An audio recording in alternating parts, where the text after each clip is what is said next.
PodcastOne presents the Steve Austin Show Classics.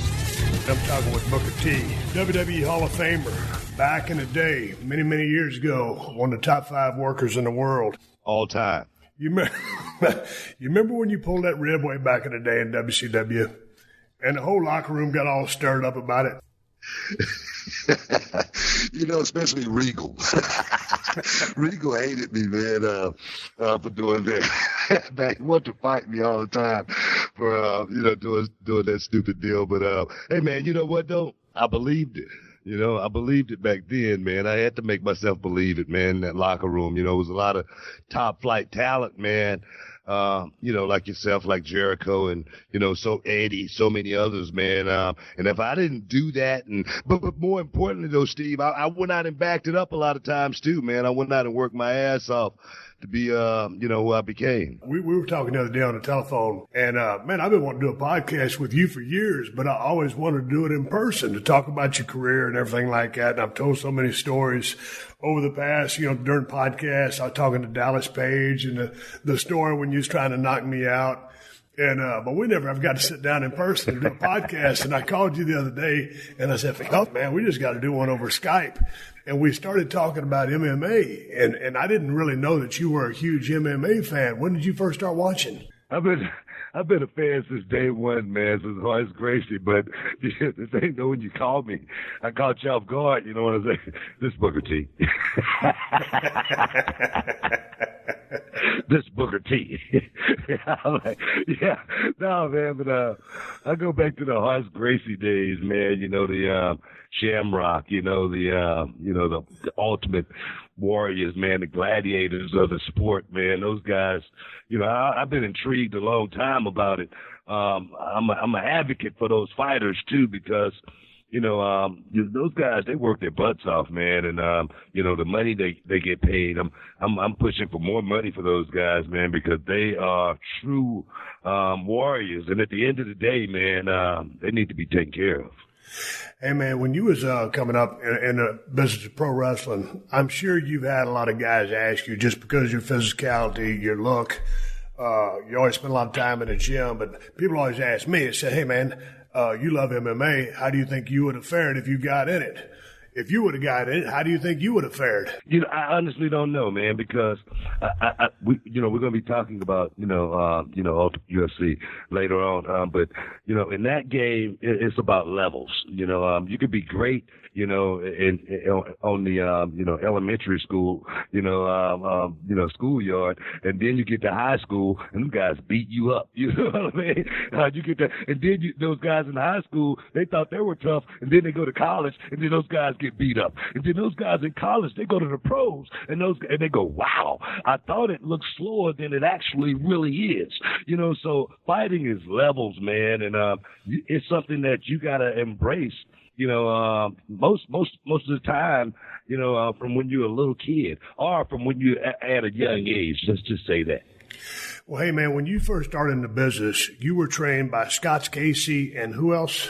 I went to Ivan Putski school, but Scott Casey, he was the guy who put the blueprint in my head as far as what wrestling was all about, as far as storytelling, as far as Shakespeare, Romeo and Juliet, going out and, creating and making the fans, feel a certain way opposed to just watching it, but so Scott Casey, he would put the blueprint. Hey, man, and the thing about it was he was going through Dallas at the time, and I know you broke in 89, correct?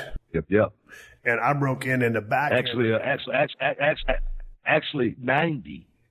Everybody always want to put me in 89 and make me a little older. Even on social media, they say I'm 55. I'm 53. Let's get the record straight right here. Stone Cold Steve Austin with Booker T. I'm 53 years old, but look at this right here. Check this out right here at 53. Bam! You know what I mean? And I'm still looking good.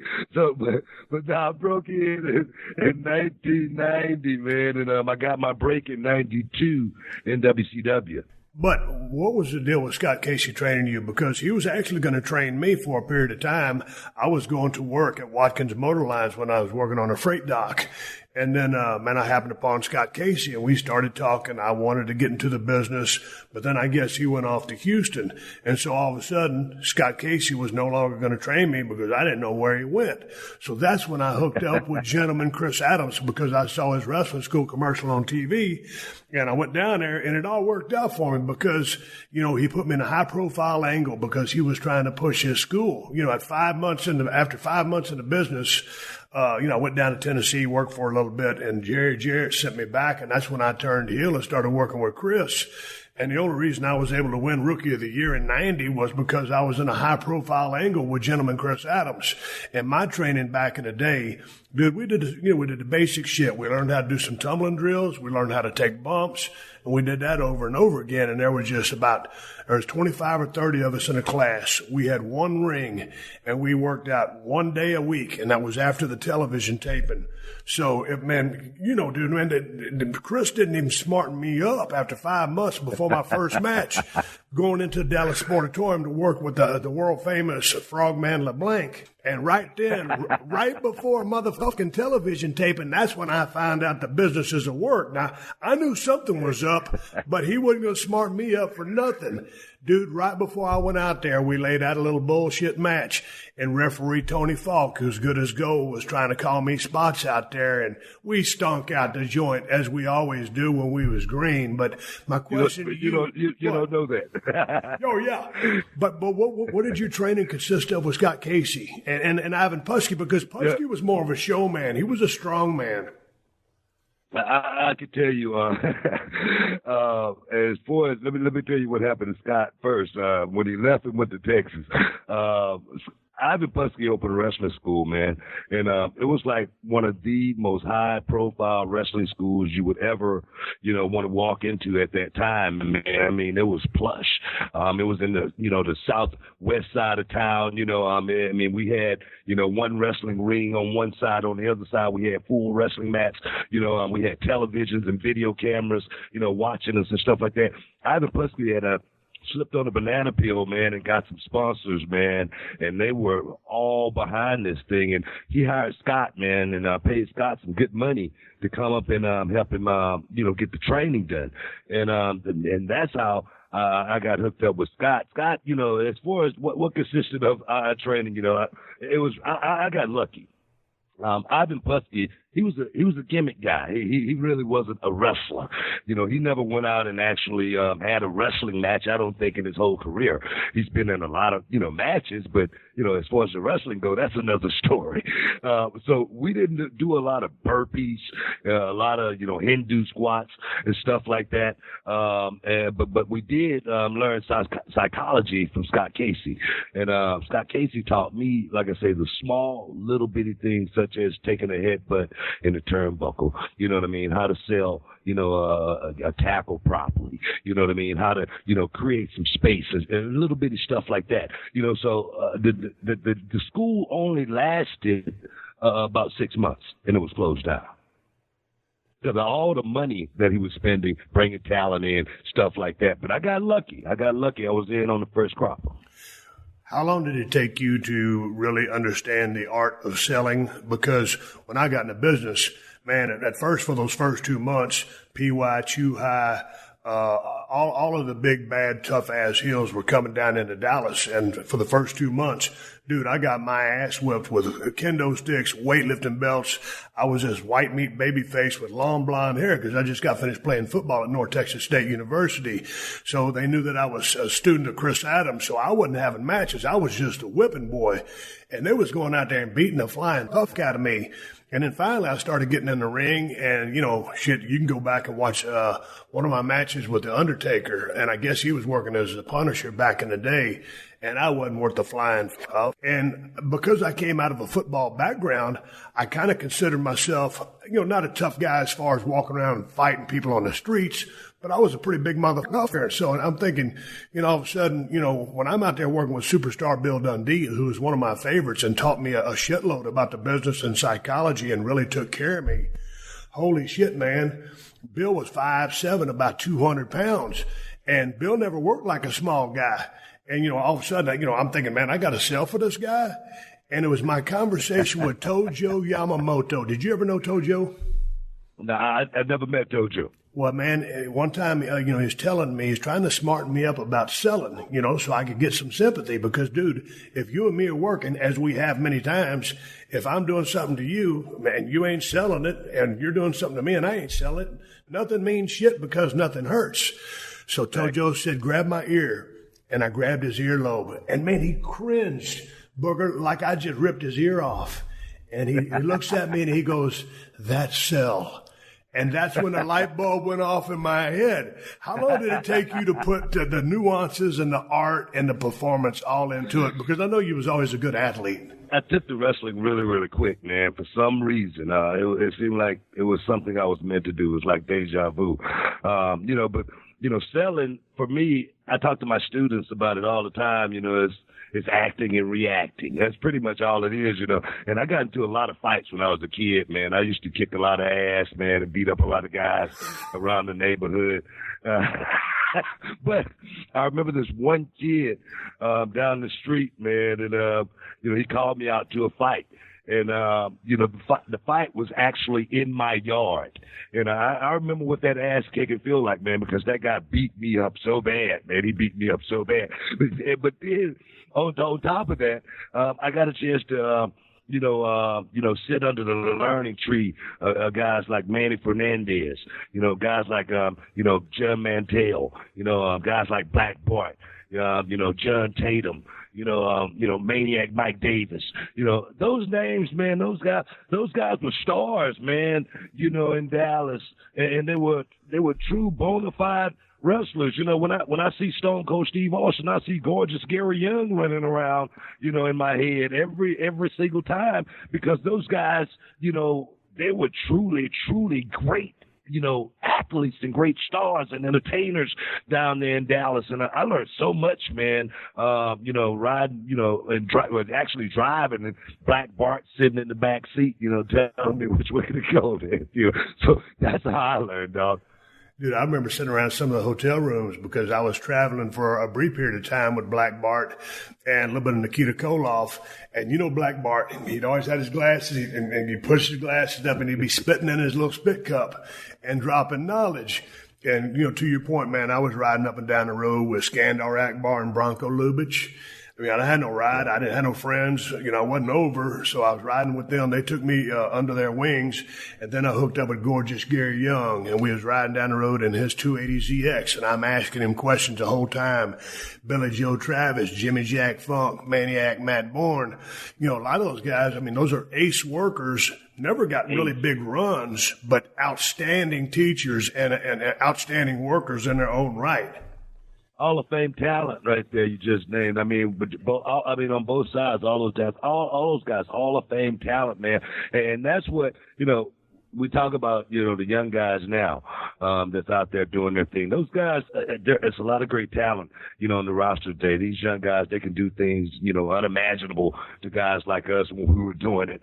But they didn't get a chance to actually learn, what it was like to, peek through the curtain and watch the crowd reactions when certain guys are out there, taking it to another level, and then take that knowledge yourself and put it in your playbook and your black bag and say, man, I'm going to use this somewhere down the line. They didn't get a chance to get that worldly experience, and I think that's the difference between us and them as far as, going out and performing. I thought that the guys like you and me, you had a few more moves than me, a little bit more athletic than me, but we didn't do anything crazy. I mean, the athleticism that's going on in the squared circle these days is off the charts. I mean, don't get me wrong. You can go back and you had your Dynamite Kids and stuff like that. But they were kind of rare individuals. The way the business has sped up now, and I'm a big fan of the business, and especially when the guys are having good matches and telling great stories, and the same with the women. But what do you think about just stylistically how the business has transitioned into as athletic as it is now? Because it was not this way by and large, except for a few rare exceptions with regards to style in the ring. Well, I can sum it up. It's really, really simple. I like you say, I love what these guys are doing right now. These guys are unbelievable athletes. But the chant nowadays is, this is awesome. This is awesome. And I love that chant. You know what I mean? That's a chant that I want the whole arena, saying, by the end of the night.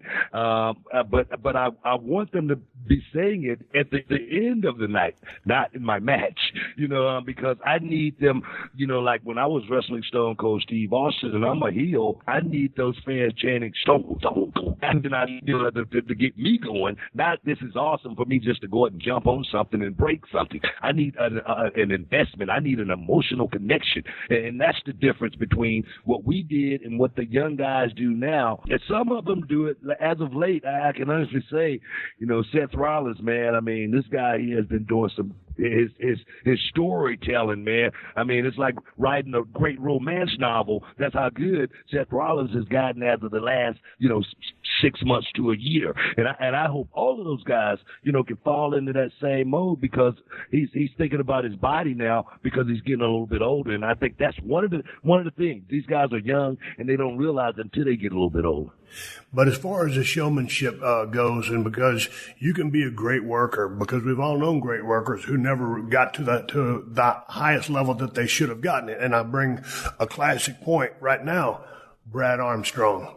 Brad Armstrong was one of the best workers, if not the best worker in the locker room, and he was universally respected. He could work American style, Japanese style, lucha style. It didn't matter. Brad could work his ass off. And as good as he was, he never got to that next level. And if he could turn it on, like, when that red light on that camera was on, like he couldn't in the locker room, man, he'd have been the biggest star in the territory. But my point in telling you that story was, you were a great athlete, and I guess you were born with a charisma, but also your showmanship. And if I'm not mistaken, I believe you told me a story one time about you being a huge Bruce Lee fan.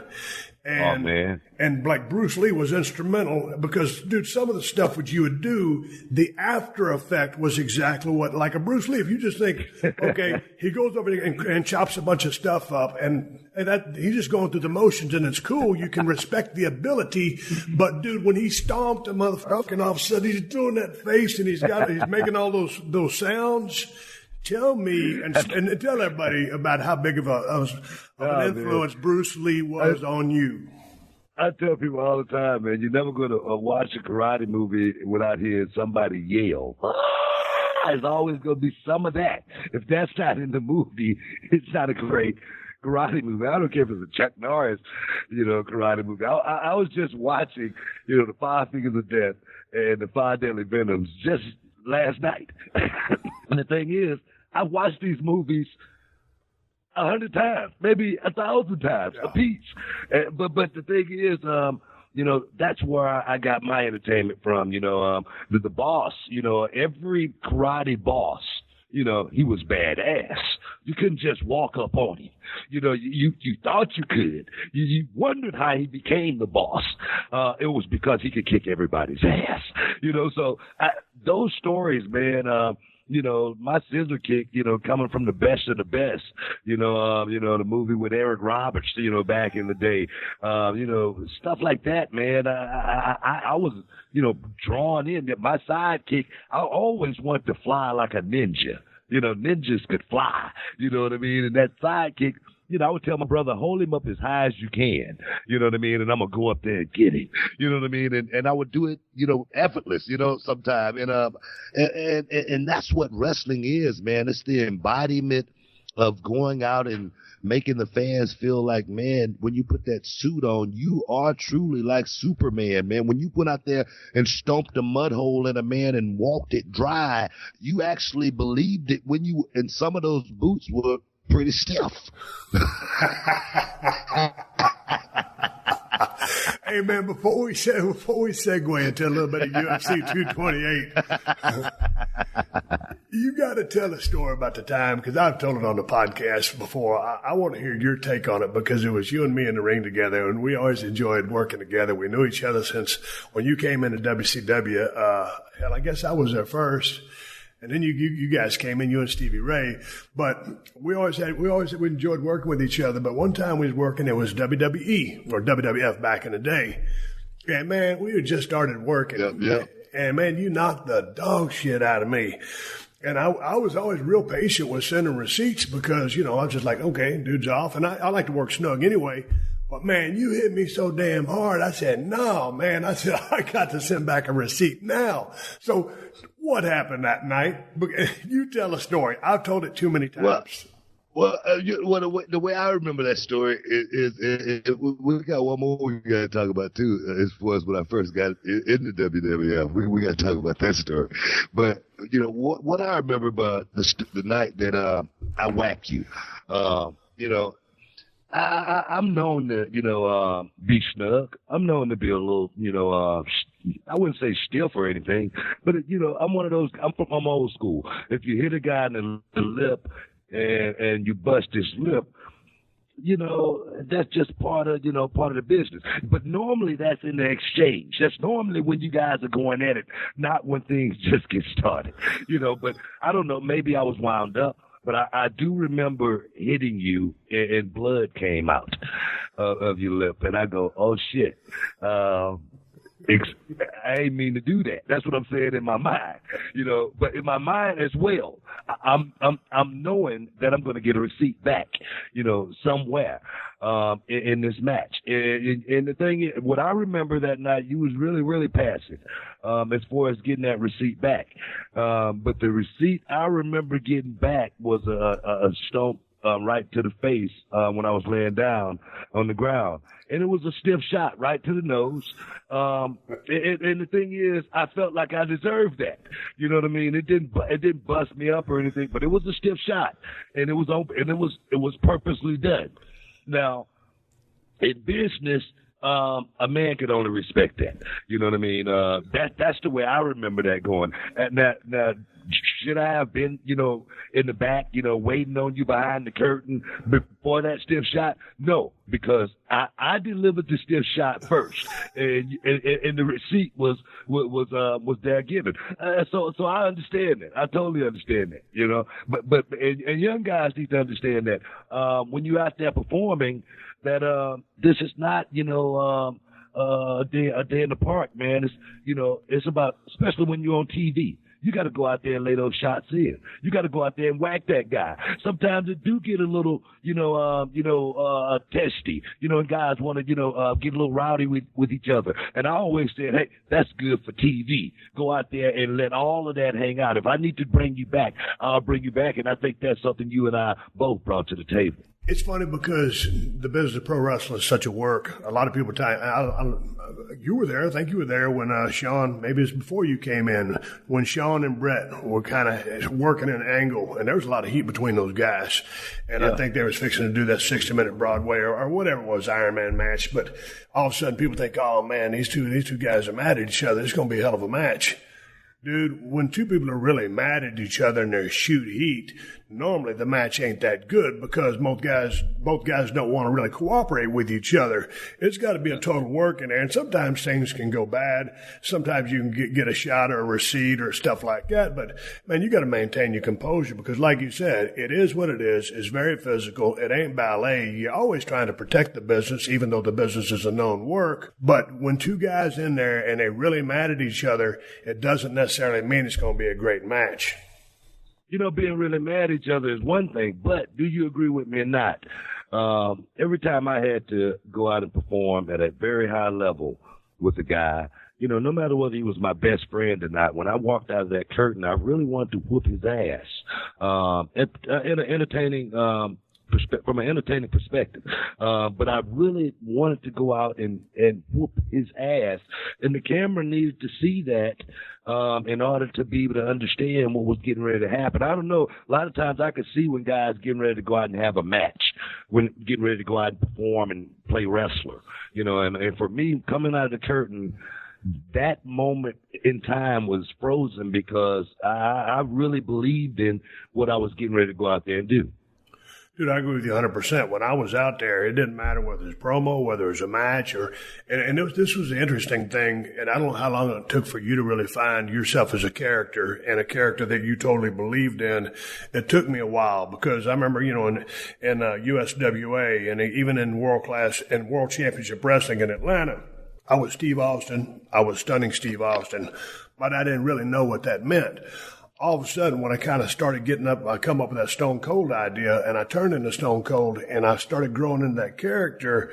And I was the BMF, and I believed that I could beat anybody's ass. I believed it was 120% shoot. Now, I was working, but I believed it. And that to me is, for me, because I remember one time we was riding down the road. Primetime Brian Lee was in the back. I was driving. Tom Pritchard was riding shotgun. And he said, Steve, he goes, what's so stunning about stunning Steve? And I didn't have an answer for him. And he said, prime time. He goes, what's so prime time about Brian Lee? He didn't have an answer. But as Stone Cold, I had that answer. And the comfort to perform within that character, I was way better in that ring when I was Stone Cold than trying to be something else, because my mindset, my belief system was so, that's all that existed. It was a total shoot for me. How long did it take you to come up with that same type of presentation or mindset? Hey, man, I'm going to tell you, man, those karate movies that I watched from when I was a kid, man, I always had that one mindset because of the boss. You know, in all of those karate movies, you know, that I watched, the boss was, you know, he was badass, you know, and every time someone tested the boss, he showed how real he had to be with those guys. You know, all those, you know, Shaft movies I watched, you know what I mean? Richard Roundtree was badass, man. Yeah. You know what I mean? He didn't take no shit off nobody, and I wanted to be like Shaft, you know, I mean, that's what Can You Dig It Sucker came from, you know, me watching those movies. And just for me, I always knew my role. When I remember, Big Van Vader, God rest his soul, you know, my first, pay-per-view in WCW, you know, my first pay-per-view, I'm in the main event, and Big Van Vader, he asked me, hey man, you think you really ready for this? You know, and he was shooting. He was really shooting because I was green. And I go, hell yeah, I'm ready for this, man. I've been training for this. This is a moment that I've been relishing for a long time, but I knew what my job was that night, was to go out there and bump for all of those old guys. Make them look good. Make them shine like new money. And then when I get in the back, they're going to say, kid, you did a good job. You know what I mean? So I was trained to know what the test was in order to go out there and pass the test, even, you know, when I first got into WCW. Well, from watching the movies that you watched, and we're going to get to some MMA in just a second, but watching the movies that you were watching, working with Scott Casey and Ivan Putski, who was a showman, like, who stressed to you that you need to be strong as a character, not just to work or going through the motions, that character, because I believe that going through the motions is one thing, but when you have that all-encompassing character that people can buy into, when you combine all those things, I think that's when you draw money and you sell tickets. You know, Steve, I think that's the reason why I'm still here today. I think that's why I'm still, you know, relevant, you know, because, you know, I think as yourself, you know, it's never really been about me along this journey. I mean, of course, you know, I've been reaping the benefits of it, but it's always been about getting the script. You know, I mean, how many characters have you been?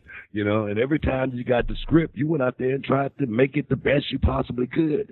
You know, and when Stone Cold Steve Austin came, that's the one that stuck, of course. But all the time getting to that point, you made it the best you possibly could along the way. So for me, getting the role, man, and taking that role and enhancing that role and making it, you know, what I wanted it to be, no matter what it was. It was G.I. Bro. You know, I mean, I was G.I. Bro back in the day. And Dallas Page, he told a story, you know, I was listening to him, and he goes, you know, he came by and he saw me in the mirror, and he goes, man, what are you doing? I'm like, I used to work for a living, man. You know what I mean? I used to have nothing. And now I'm doing something, I'm having fun. So my brother told me, my brother Stevie, he said, man, I'm going to help you get a job. He said, the only thing I'm asking you to do, man, is, you know, don't make me look bad, man. He said, man, just do the job to the best of your ability. I don't care if it's sweeping floors. I don't care if it's washing windows. He said, man, just do the job to the best of your ability to what next comes along. And he said, you can do that, man. I'm going to help you. That's what he told me when I came home from prison. And I believe in that to this day, man. Every script that I've gotten, I just went out and did the job. Becoming the world champion, that's not something that I went home and dreamed about or anything. I just wanted to go out and be the best guy on the card each and every night, whether I was or not, whether I was top 5, in the business or not, you know what I mean? I was going to try to make it, look that way. I was going to try to feel that way each and every time I went out and performed, no matter what the role was, man. Every time they gave me something, Booker T and Gold Dust, I wanted to go out there and make it the best that it was and entertain the fans to the utmost that I possibly could. Hey, man, shifting gears a little bit to the UFC talk. We were going to talk about 228 and maybe the preliminary matches, if you saw those as well. But the UFC started in, give or take, right around 1993. And I remember when it first came out because, way back in the day, you and me are the exact same age. Man, you see tough man contests on TV, and it was usually a couple of drunk guys with beer bellies, and they'd come out just swinging like this, and in 40 seconds, both of them was gassed, just totally blown up, and it was a shits. But that was what was going on back in the day. Then all of a sudden, UFC comes along, and it's all these different styles. And if a striker could be put up with just a plain wrestler, and it was a lot of things are so one-sided or lopsided and just puffed up. It was like, I don't know, it was weird. And then all of these changes. When did you start watching, and what do you think about as dude, the stuff we saw in 228, there were some awesome matches, especially on the prelim card. Oh, yeah. What do you think about the evolution of MMA, specifically UFC? Definitely the Godfather, Horace Gracie, he put, mixed martial arts as far as, the sport on the map, as far as I'm concerned, as far as small guy. If you go back and watch watch Horace Gracie, the evolution of, him taking the sport, global, because a guy so small, going out, tapping guys out, some of the guys that, Gracie tapped out were heavyweights. Some of the guys, Gracie tapped out were super heavyweights. A lot of people don't even remember that. People like, Dan the Beast Severn, guys like Chemo, and his, theatrics, his pageantry, coming to the ring, back in the day, Tito Ortiz, of course, and his American flag, and his flames, coming to the ring, of course, Chuck Liddell, who's, now, talking about, him and Tito talking about getting back in the ring and doing it one more time with Golden Boy, so to watch the evolution of the sport from there to now, it's been awesome. We've seen a lot of great guys, come through the sport. We've seen more importantly, we've seen, and we've been only watching it for, last 20 years. But we've seen so many guys' careers start and so many careers finish in the UFC as well. Man, as I was watching this card, there was a couple of names on here that I had never heard of before. What do you think about the star-making business of the UFC or MMA? Because you're talking about a shoot sport, but in wrestling, you're trying to build characters that are going to draw money. In the fight game, just because you're a great fighter doesn't necessarily mean you're going to be a big draw at the box office. What are your thoughts on the star-making process as far as, a shoot sport like MMA? What does it take to sell tickets? One thing about MMA, they're going to continue to sell tickets. People are going to continue to come and watch, fight. People are just intrigued, especially women. Women love to watch guys go out and just beat each other up for some reason. It's a sexual thing. I don't know what it is. But they love it, So the fight game is going to be around for a long time. But the sport definitely have to evolve as far as trying to take care of the fighter. I look at a guy like Deontay Wilder, who, the boxer, the heavyweight champion of the world. This guy, he's been heavyweight champion for quite some time, and he's made a lot of money. So when he retires, he's going to be, hopefully, if he, manages money properly, he's going to be okay. With these UFC fighters, one thing I do not agree with, like you say, the star power will never happen when you have, the champion, have to fight the number one contender every time they go out and fight. Now, I just don't believe in that. Me as the champion, I need a promoter like Mickey, with Rocky Balboa. You remember when Mick told Rocky, those guys was has-beens, you know what I mean? But, they just wasn't killers like this guy, you know what I mean? This guy will eat you alive, Rock, you know what I mean? Talking about Mr. T, you know what I mean? So I need a guy like Mick, covering for me, so I can have a longer career and make more money and become more of a star. So when I leave this, I might could get in an Expendables 3 or 5 or 10 or something like that. Hey man, did you get a chance to? Man, I'm not a Fight Pass guy, so I didn't see the matches or the fights that was on Fight Pass, but I saw the prelims.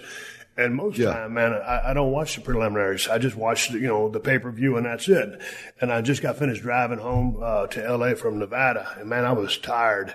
And I said, man, I got to watch all these fights because me and Book going to talk about them on the podcast. And so, man, I started watching the prelims, and I was almost kind of dozing off a little bit. And then all of a sudden, I got wrapped up in the stories. I guess it was Charles Byrd, I guess his hometown kid there in Dallas, fighting against Darren Stewart. And the Stewart, British guy, known as being heavy-handed, and all of a sudden, Charles Byrd, man, kind of handling him a little bit in that first round, and all of a sudden, they go to round 2, and then Darren Stewart starts doing what he does best. Kapow! Did you enjoy that fight? Oh, man, that fight, to me, that fight set the tone, because that's okay, I'm in for the prelims now. That's the thing right there, you know what I mean? These guys don't have star power, so you don't know what you're going to see until you see it. You know what I mean? You don't know what kind of fighter you're going to see until you actually see him fight. And then you watch a young guy like that who go out there and get a spectacular victory against a guy like that, and it looks great, But there again, Steve, that's where the level of fighters, that's where the level of fight game, comes into play. When he goes out and fights someone a little bit on a higher level, he's going to have a little bit of trouble. You know what I mean? Watching his defense, watching certain little holes in this game. I mean, I looked at Aljamain Sterling. You know what I mean? Aljamain Sterling, he went out there and he got a big win. But I still saw so many holes in this game, man. I saw so many little bitty things where, if he was fighting a better fighter, you know what I mean, he could have easily gotten beat. But, he pulled it off in spectacular fashion. I tell you, that guy's knee probably is going to be screwed up for the rest of his career. His career is probably over, and from certain aspects, just from that one fight right there, So, and the thing is, Aljamain Sterling, he's come a long way. He's a guy that they've been pushing to become a star, and he's still not that guy of, pretty much what I would say star quality, that got star power that's going to go out there and sell, a building or arena or anything like that. But, dude, man, he was throwing bombs. I mean, his striking was impeccable. And all of a sudden, the finish was fantastic. You didn't see this in this event because, most of the fights, there was a lot of action. But it's funny because coming from the world we come from in pro wrestling, man, you try to get that crowd hooked.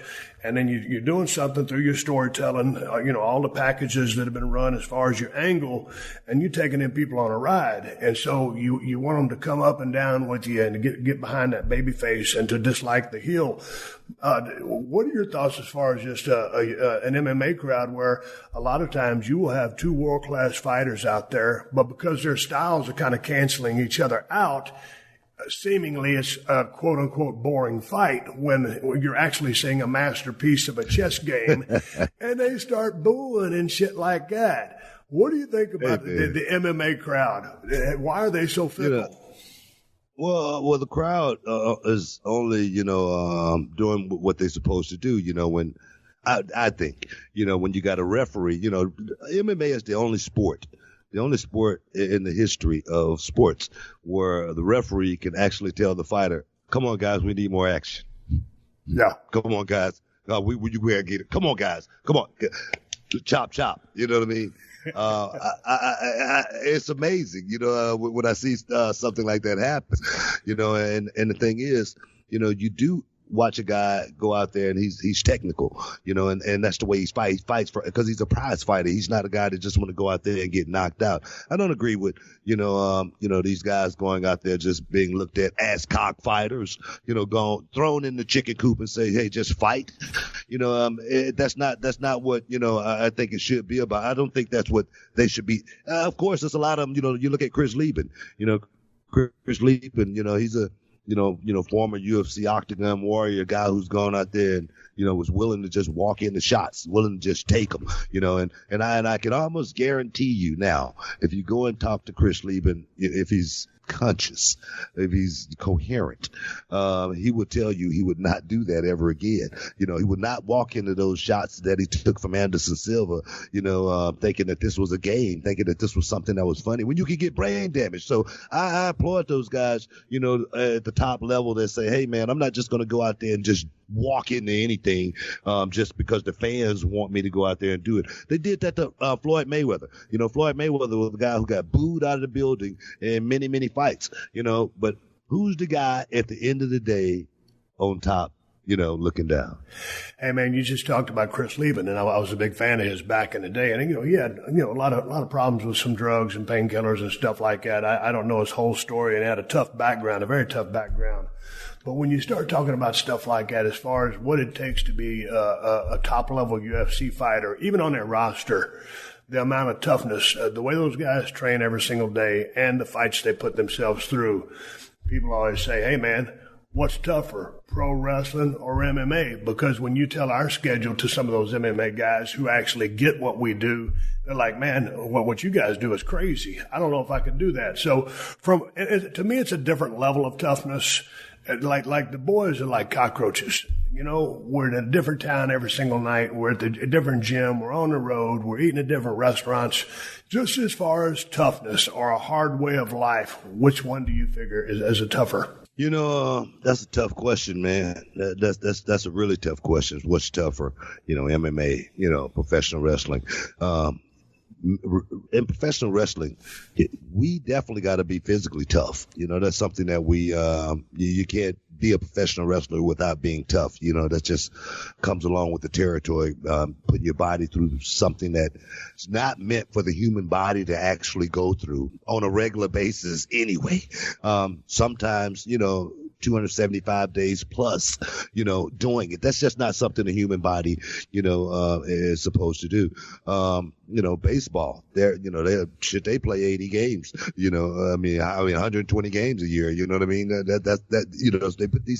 We put our bodies through a lot. But I think with professional wrestling, our mental, stress, comes into play more than anything, having to, fly to Germany, and, get off the plane and go straight to the arena and perform, and then go straight from the arena. Sometimes go back to the plane and get on the land, in another country, and go to the hotel for a couple hours, then go to the arena. You got a double shot that day.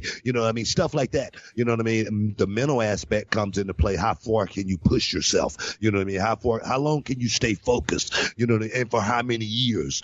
For me, it's been almost 28 now, so, that's the difference between what we do in MMA. Now, going out and getting kicked in the face with a shin, getting elbowed and sliced open, getting, my brains were getting choked out for a few seconds where there's no oxygen going to my brain, there's a toll, and there's something to be said about guys that, that's willing to put themselves through that, but as far as toughness goes, it's just a difference. I think it is a difference too, but I also think, man, with the wrestling business or pro wrestling as you and I know it, man, I always tell people you're kind of living three lives in one body. On one hand, you are a professional athlete because of the prep you do and what you're doing in the ring at a high level.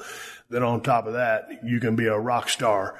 And when you go places, a lot of people will have things that you might want, and they're going to want to hang out with you. So then you turn into the rock star aspect along with the professional athlete. And then on top of that, you're a truck driver because you're going to fly some places, but then you're going to get in the car and you're going to hump it down the road.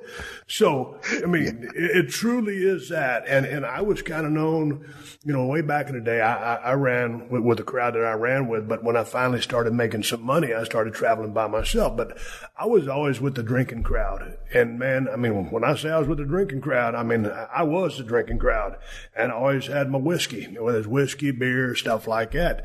So to me, to be on time every time, work hurt, live that lifestyle, be the truck driver, you know, I feel pretty good after I did it all. But if I could go back and do it again, I would have taken a lot better care of myself, and I would have slowed the partying down.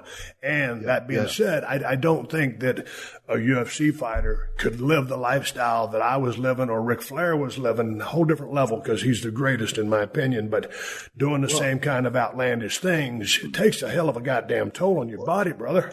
Well, it does, you know what I mean? But you look at these UFC fighters too, you know, that the lifespan of their careers are, you know, at the top level is about 3 years, man. That's it. These guys burnt out after 3 years. I look at a lot of these UFC fighters now, man, you know, and they look like old men. And they were, you know, octagon warriors 10 years ago, and you see them now, you go, wow, you know, Gabriel Gonzaga, what happened to him? You know, just because of, you know, I can only imagine what those guys feel like in the morning, not just from the fight, not just the fighting portion of it, but the training, you know, going in there and beating that dummy up all day, going in there running drills and whatnot, putting your body through stuff, you know. I look at guys, you know, like Ronnie Coleman right now, you know, great, you know, one of the greatest bodybuilders of all time, if not the greatest, you know, and the guy, you know, he's in a wheelchair now because the way he pushed his body going out there lifting, you know, squatting, you know, 800 pounds, you know, repping, you know, behind the neck press 500 pounds, you know, stressing his body out so much, you know what I mean? So that stress and toll that these UFC fighters put on themselves to go out there and fight for that one night, you know, it's a guy by the name of Roger Whittaker.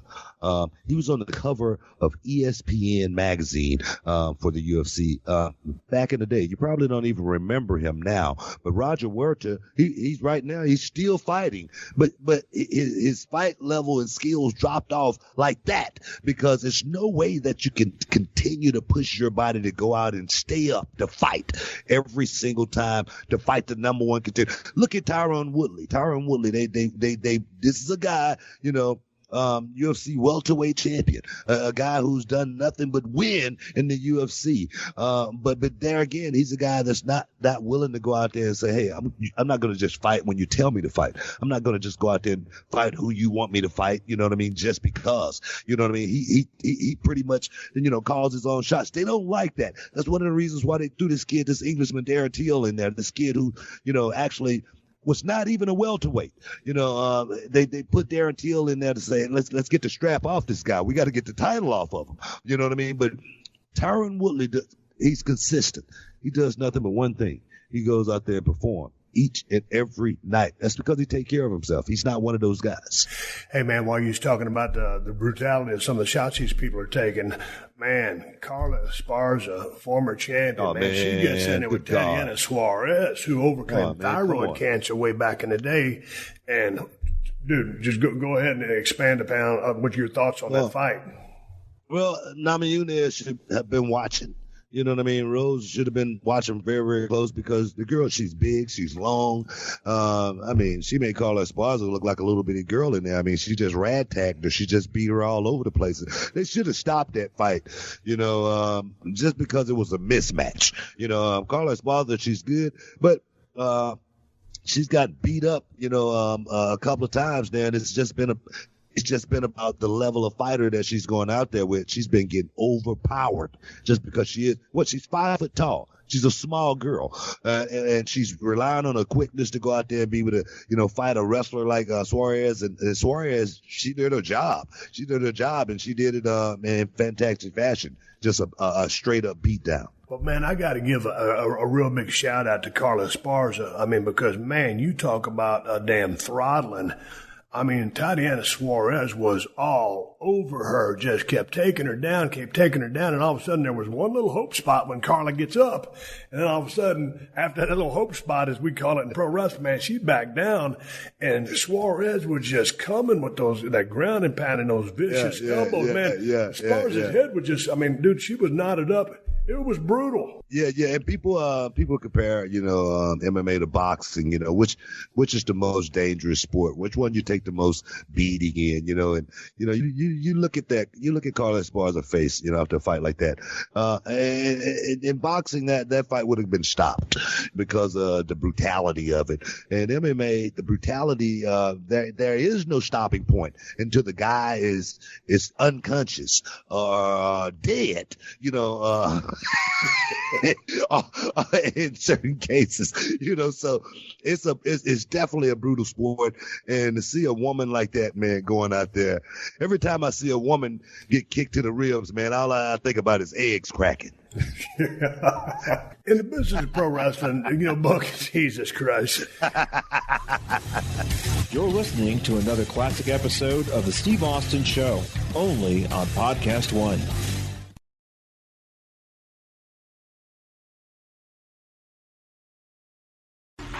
This is the Steve Austin Show.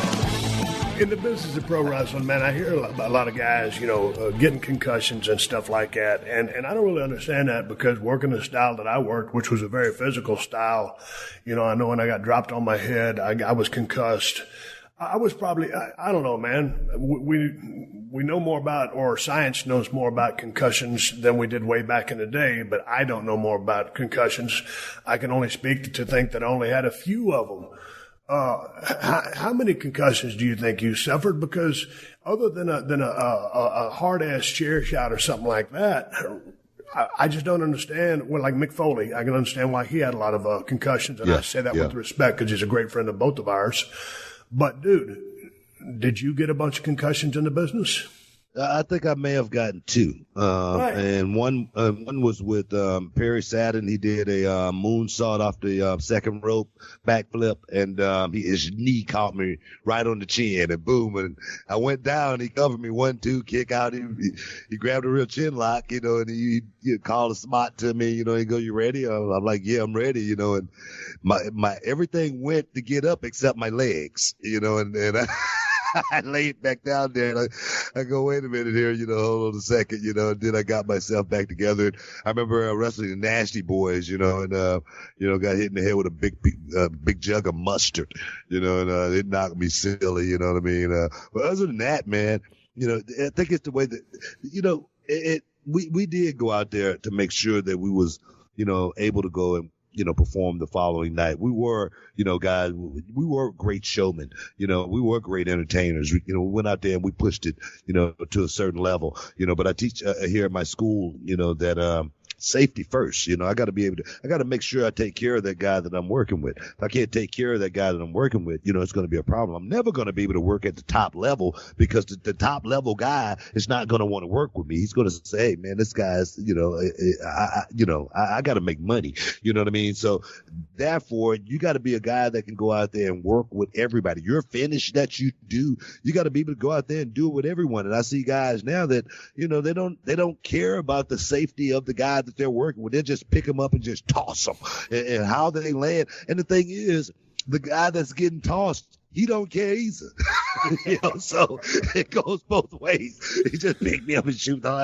So it's crazy. You know what I mean? So I do try to talk to the young guys and let them know that, hey, man, you can still old school. I don't want to try to cross our era with these young guys' era. It's their time. Yep. But I do try to tell them, hey, some of the stuff that we did, it still works today. All you got to do is just go out there and utilize it.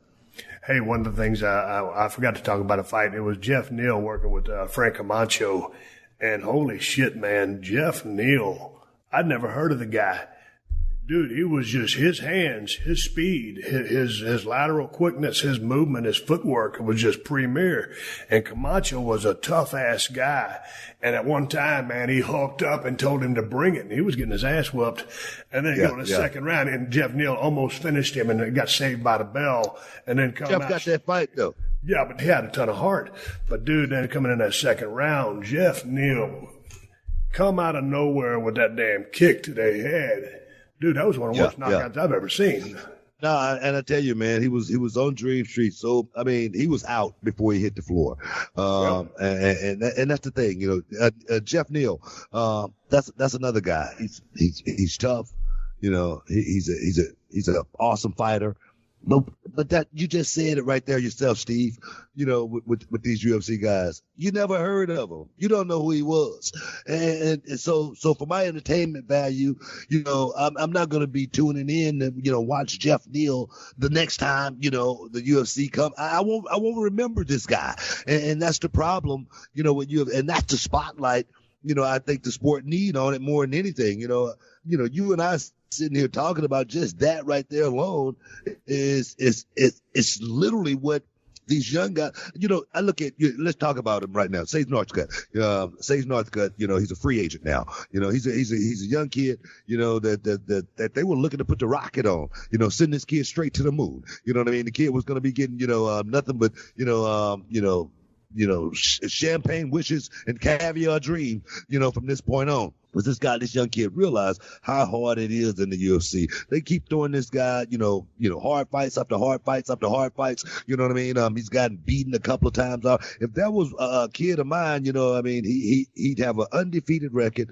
If I was promoting him. If I was his promoter, if I was the UFC, you know what I mean? This kid, Sage Northcutt, he would have an undefeated record. He would have, action figures like, you know, Ken, the doll. You know what I mean? We would have, you know, video games and a calendar made up and all kind of. This kid would be making all kind of money. But Sage Northcutt chose to become a free agent, opposed to go back and take the money that the UFC is paying him right now. That's what's the problem with the UFC. When you say he's a free agent, do you mean his contract with UFC is up because, you know, he redeemed that one loss? He had a hell of a damn outing, about a month or two ago, had a great fight. He was very aggressive. He's a good-looking kid, a body like a Greek god. I mean, you know, he's a poster boy of one of the fighters that you want to be able to highlight. He's not with the UFC right now? Yeah. Oh, it's a big mistake. He's not with the UFC right now. Right now he's talking right now he's talking Bellator. Right now he's talking ONE FC. Right now he's talking about, you know, guys out there getting paid. He's actually said, and I quote, he's talked to a lot of his friends out there in other organizations that's making way more money than he's making right now. And when guys start talking like that openly, it means, hey man, when guys in there going through that kind of, this is my point right here, Steve. When guys going out there talking, about money, when they're going out there, you know, fighting at that level, it's a problem. When you hear guys at the end of the night say, I'm wishing and hoping I get that $50,000 bonus I could really use it. You know, how many top professional wrestlers like yourself and I have been worried about a $50,000 bonus? Right. How many? Not too many. Exactly my point. Because we're getting professional wrestlers, we go out there and we work our butt off, you know, but we get paid very well, you know, for what we do. We go out and do a pay-per-view. We're not talking about, you know, how much money you work in the main event in WrestleMania. You ain't got to go talk about how much money you made. You're happy. You're a happy man, you know. And when these guys go out and they work in the main event and they still talk about they hoping they get a bonus tonight, that is a problem. Yeah, it's interesting, but I mean, it's always like, and I can understand the fight of the night and wanting that. I mean, that's incentive, but I mean, for us, it was like, man, if you want a pay-per-view, I mean, it was the same thing every single night in a house show, but more, especially more on a pay-per-view setting. You want to have the best match of the night. You want to steal the show. You know, Vince ain't going to pay you no extra bonus. I mean, he could, depending on, you know, sometimes, you know, the sentimental factor would overweigh, the number factor that they scientifically use to come up with payoffs. So, I mean, he could feasibly do that, but no, you weren't thinking, hey, I'm doing this for the bonus. I'm doing this because out of pride, I want to have the best match on the card. And when you have those big moments, when you set the table by having match after match after match, it's good, and your character's over, you're setting yourself up for bigger paydays down the road. Bottom line, exactly what I'm saying. You know, seem like, you know, the reward would come there, you know, sooner or later, you know, but when you hear fighters, you know, like a George St. Pierre, not want to fight because of a money issue, there's a problem. You know what I mean? We never, guys that worked at the top level like us, we never thought about, if we were making good money or not. We know we were making good money. We knew if, our royalty check on our action figures was gonna, be, really good just on that alone. But when I watch these guys go out there, and they fight their butt off and they think about, want more money or need more money because they got to pay some bills. It's just a problem there. But these fighters, man, they deserve more. And I think we should advocate for them. Well, it's interesting because I don't know the pay scale. I definitely know how. I do. You do? Okay. I know I know the pay scale for WWE. But here's the thing, dude. When you got in a business, you can learn how to be a great mechanic. You can learn how to have a character. You can learn your psychology. You put it all together. But along the ways, because it is a business and you've ridden down the road, and I know you've said this just like I have, man, and everybody we know in a business has said this. Oh, man, I'm making this kind of money, but I just soon do it for free. That sounds good in theory, but at the end of the day, dude, we're businessmen. If you do not learn the pay structure, and if you don't try to elevate your salary or take the necessary steps to make more money, whether you're in a promotion for wrestling, UFC, or you're a gardener, a landscaper, or whatever, you're only going to get, what people want to pay you as less money as they can. That's just business. So it's incumbent upon everybody in the business, whether it's pro wrestling, MMA, or whatever, to learn the pay scale or learn your worth and always push. I mean, you heard all the stories about, God rest his soul, Warrior holding up Vince at the last minute for this, that, or whatever, or somebody else holding Vince up right before pay-per-view. Now, that's a bullshit tactic. But wouldn't you agree that you spent the time or took the time to learn the business aspect of the money? Because it ain't like you came from being a super rich family. No, I mean, you got to know what you're worth. You know what I mean? You got to know if you're better than the guy that's standing next to you. You got to know exactly, if you selling tickets, putting asses in seats, at the same time. That part comes along with it.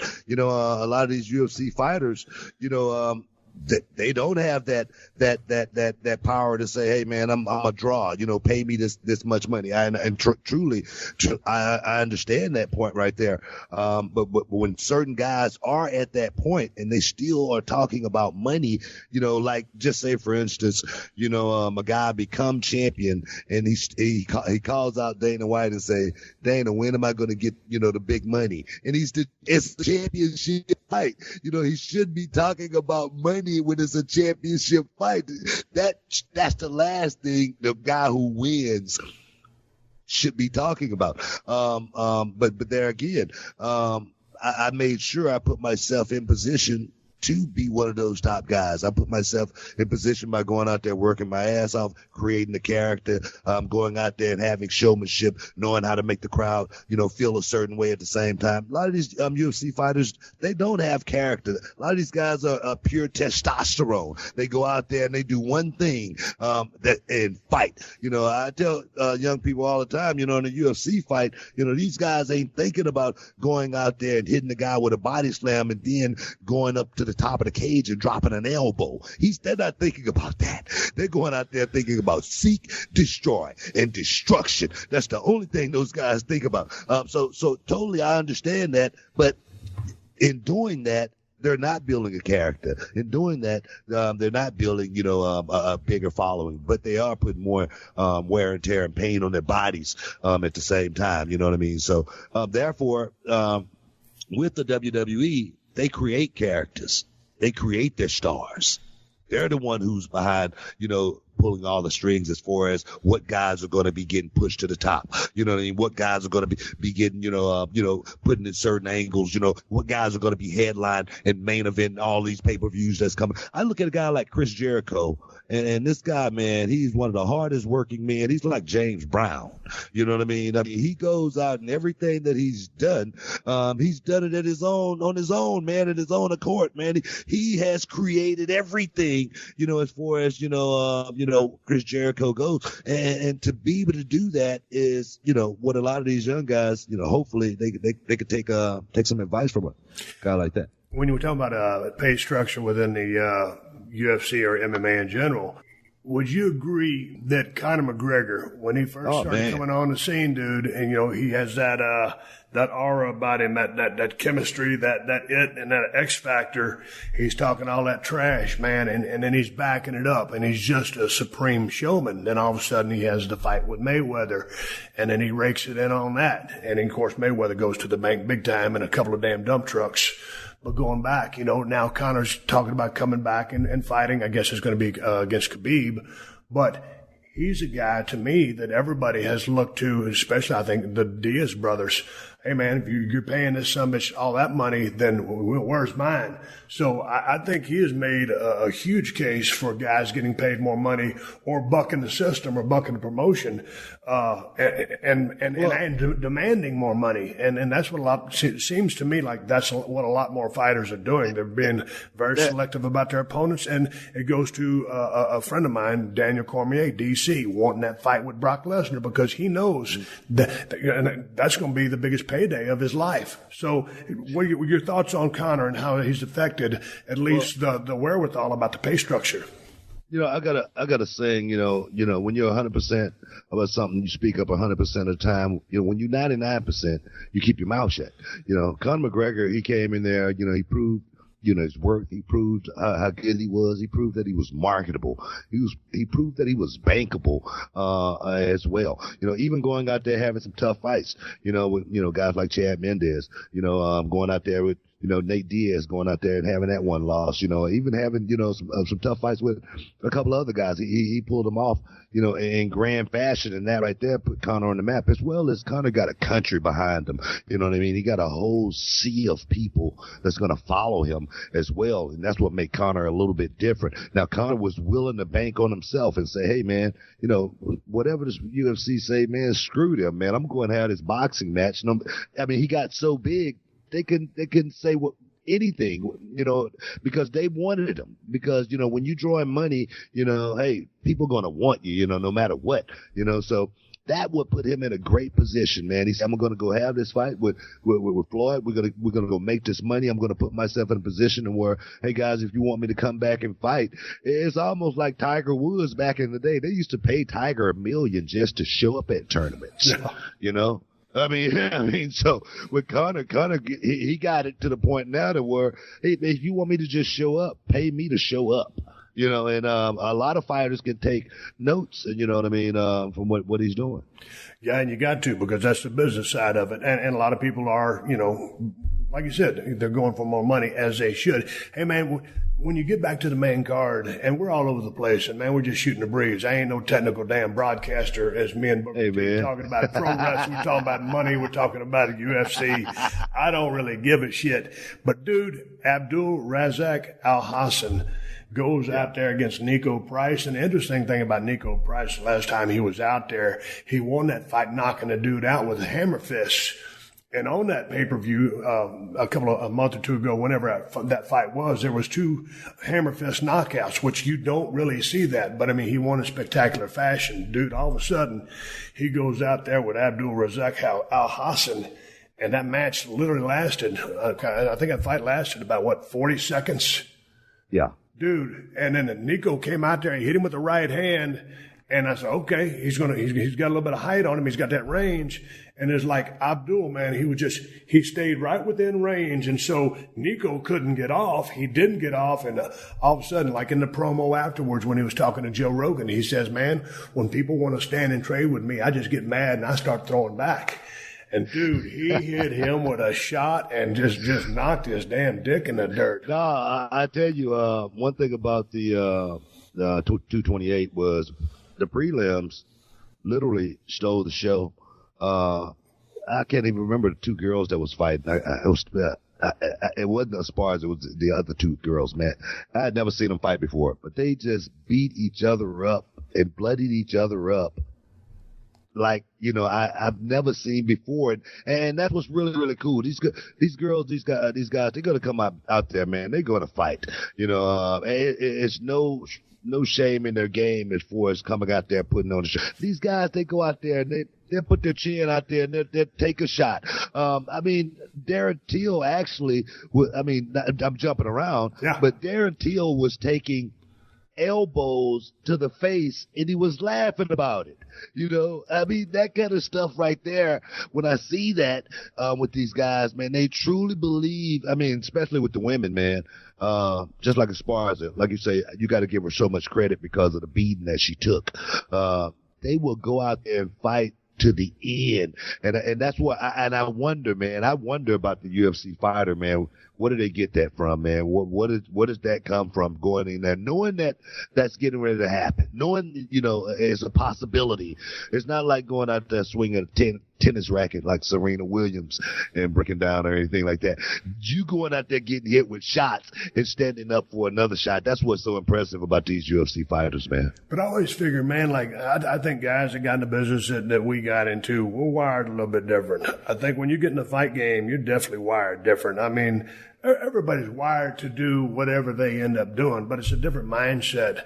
But a question I wanted to ask you, just as far as we're talking toughness, we're talking evolution of MMA, we're talking pro wrestling.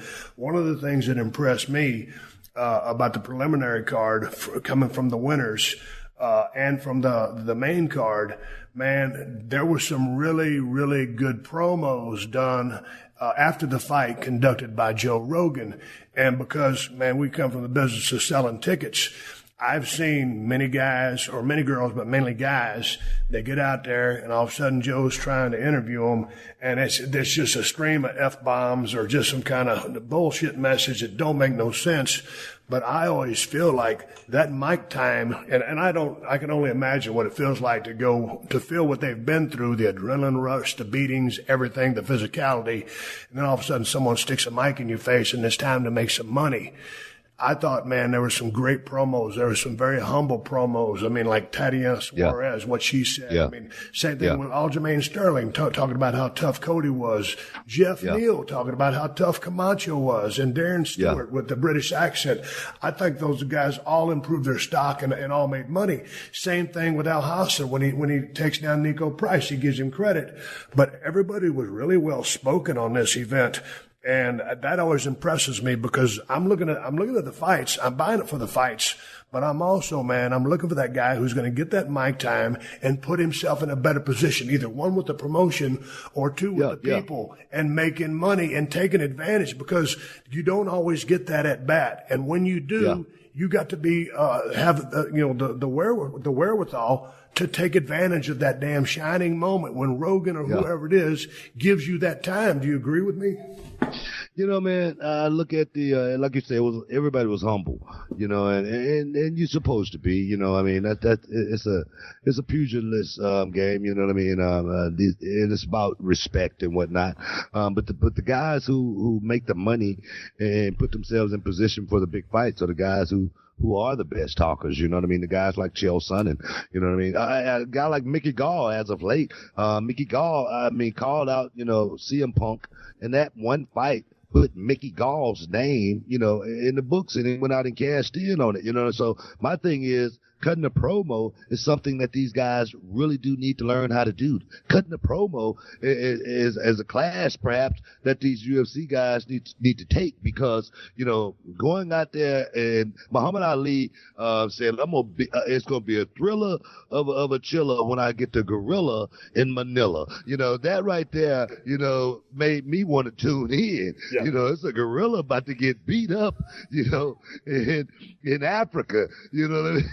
I mean, in the Philippines, you know, so that right there, Muhammad Ali, you know, Gorgeous George, these guys are the reason the fight game is what it is. And you got to know how, like you say, know how to capitalize off that 30 seconds to that minute that you have in front of you. You can't buy that time in front of the world. You should know that, as well as you should have someone coaching you on that right there. Hey, have you worked on your promo in case you win the fight?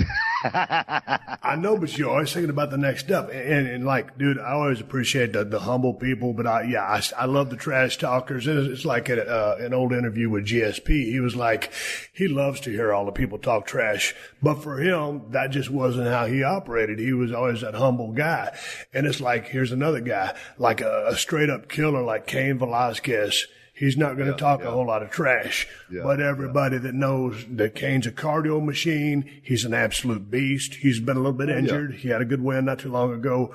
But I mean, for me, Cain's not a guy that's going to sell me on a match with his mouth. I just want to know if Cain's fighting and he's got a good opponent, I'm buying that event. And going back to what you said about Chael Sonnen, I remember years ago, he talked himself into that fight with Anderson Silva by running his mouth.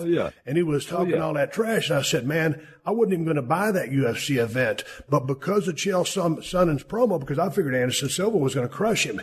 But Chael was talking so much shit. I said, I'm buying that. And our friend, DDP, Diamond Dallas Page, came over and he goes, bro, you buying the fights? And I said, yeah. He goes, can I come watch them with you? I said, yes, bring it on.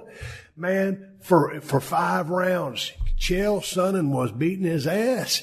And all of a sudden he got on top of him, and me and Dallas were on the edge of our seat. And I kept saying, dude, he's going to catch you in a what it was, a chokehold or something. I said, man, it was like dangling a lure in front of a big mouse bass. And boy, he took it and tapped him out. And I was so invested in that match book. I mean, and I love Anderson Silva. He's one of my favorite fighters of all time. Chael Sonnen had so much heart. He was winning that fight. And I was like, you got to be shitting me. Yeah, but not only that, he talked his way into 2 fights. You know what I mean? So, cause he got a rematch after that right there, you know. And Chael's always been good, man. Even in WEC, man, he talked his way into a title shot there, and, you know, he got beat, same thing, winning the fight, you know, and showed up, you know, last round, got tapped out. But Chael Sonnen has always been a guy who has put himself in position. He's always been a star, you know, and whether he's been the greatest fighter on the card or not, he's always been a star. He always believed that he was top 5. I can tell you that right now. And that's what makes Chael Sonnen and guys like him, you know, the money makers, you know, in that sport. You're listening to another classic episode of The Steve Austin Show, only on PodcastOne.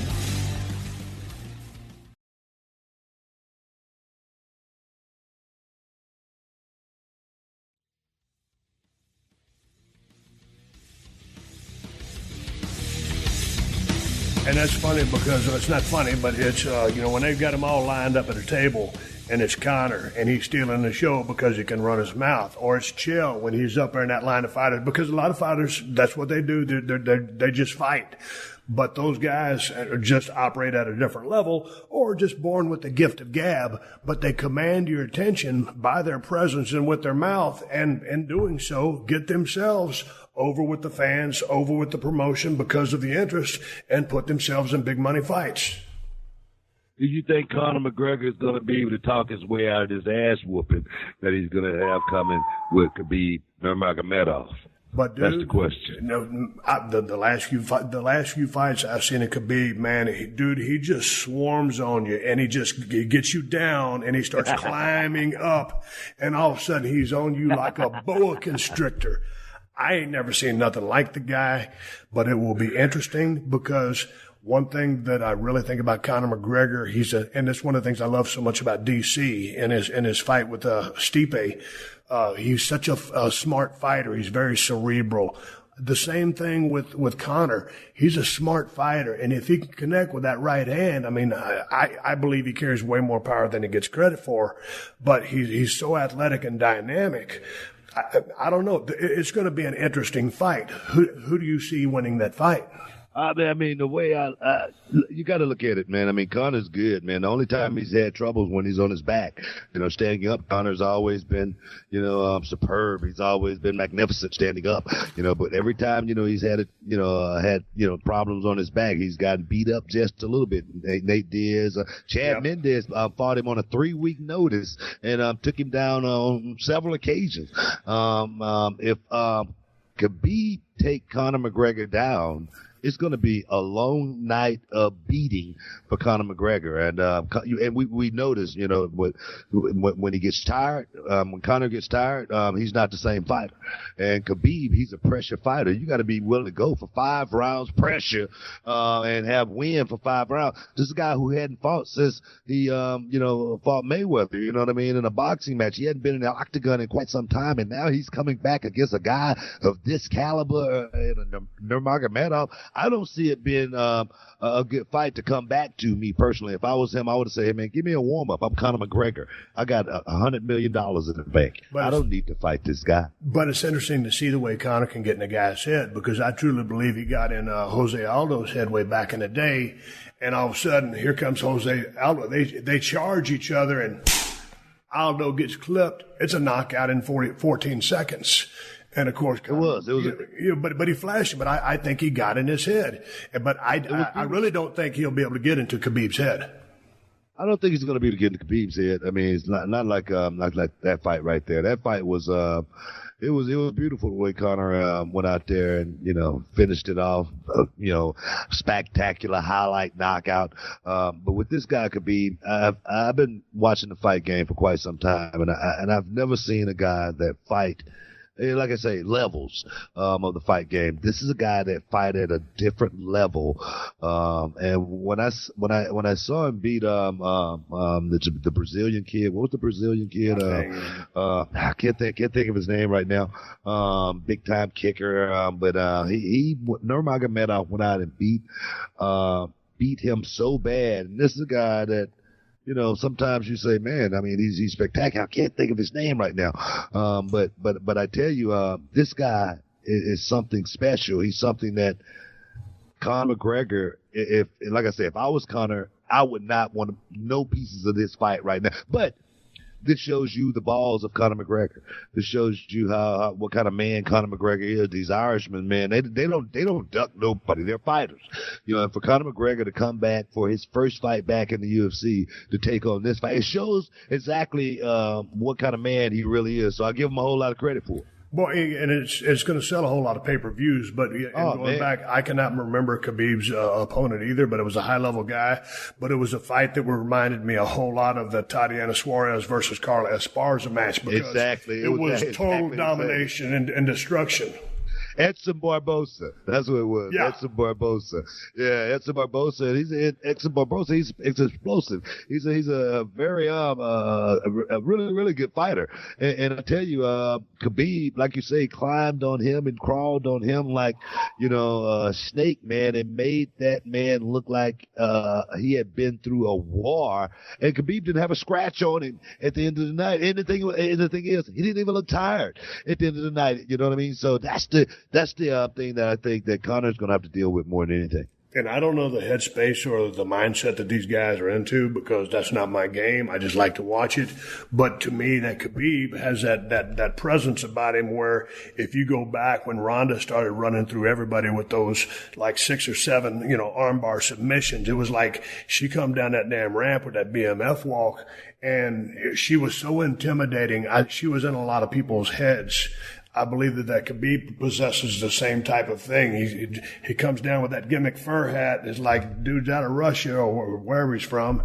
And he has that intimidation factor. Now, I don't know how easily intimidated people are out there, but dude, the weigh-ins or just right there at the introduction inside the octagon, they're giving each other the stare down, trying to get in each other's head. So it's going to be an interesting fight. I mean, in life, you can look a man in his eye and tell if you want to test him or not.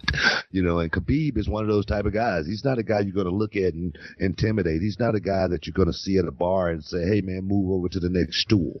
He's not, and he do it. He's going to just go to, beating up on you. That's the mentality, of a guy like Khabib. So I do not see Conor McGregor bullying Khabib. I don't see him coming back intimidating Khabib because, like I say, you can look in a man's eye and tell if you want to deal with it. Everybody always knew about Haku. I mean, in our business.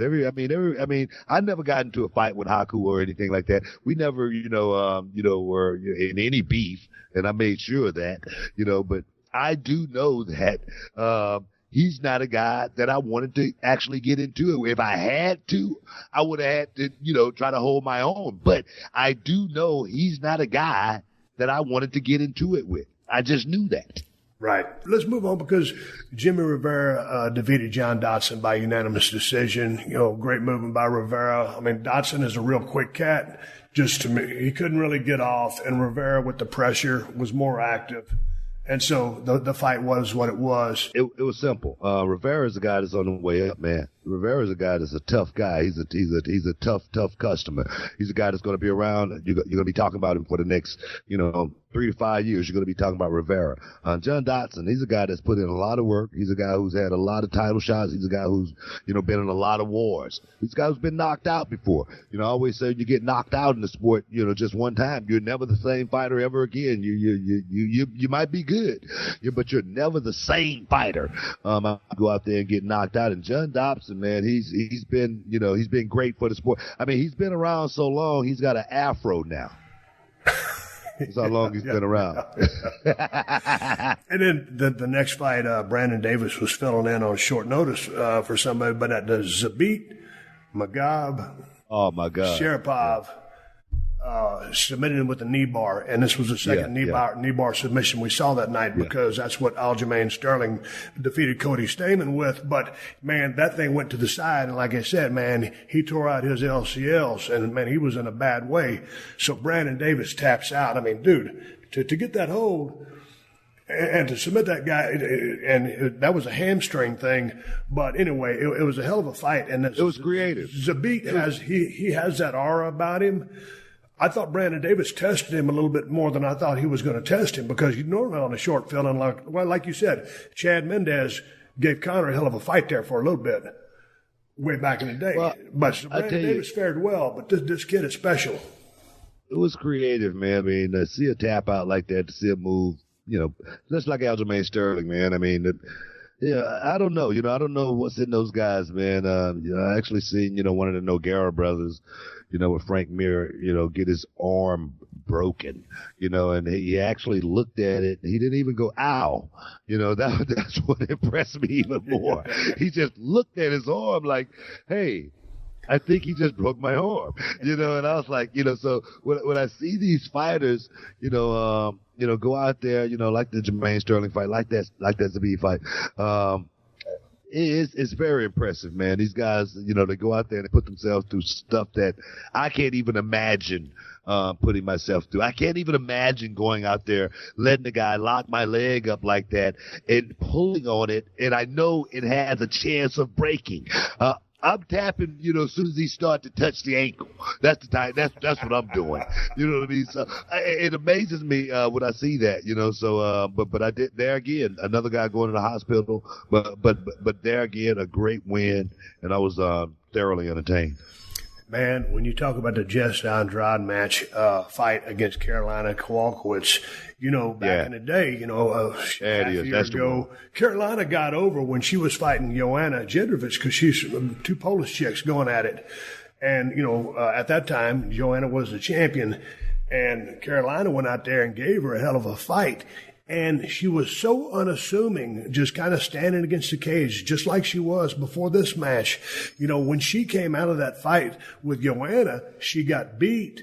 But because she was just such this well-spoken sweetheart who happens to be a badass, but because she handled the beating or the loss in the fashion that she did, she got over with that crowd, and that set her course through a loss. Yeah. And then against Jessica Andrade, holy smokes, man. She climbed up there, and that was just absolutely brutal. Man, it was almost criminal. That's what it was. Because that's what I'm talking about, man. To see that, man, I cannot imagine, my wife Charmel taking a beat down like that without me throwing in the towel and saying, baby, come on now. We got things to do.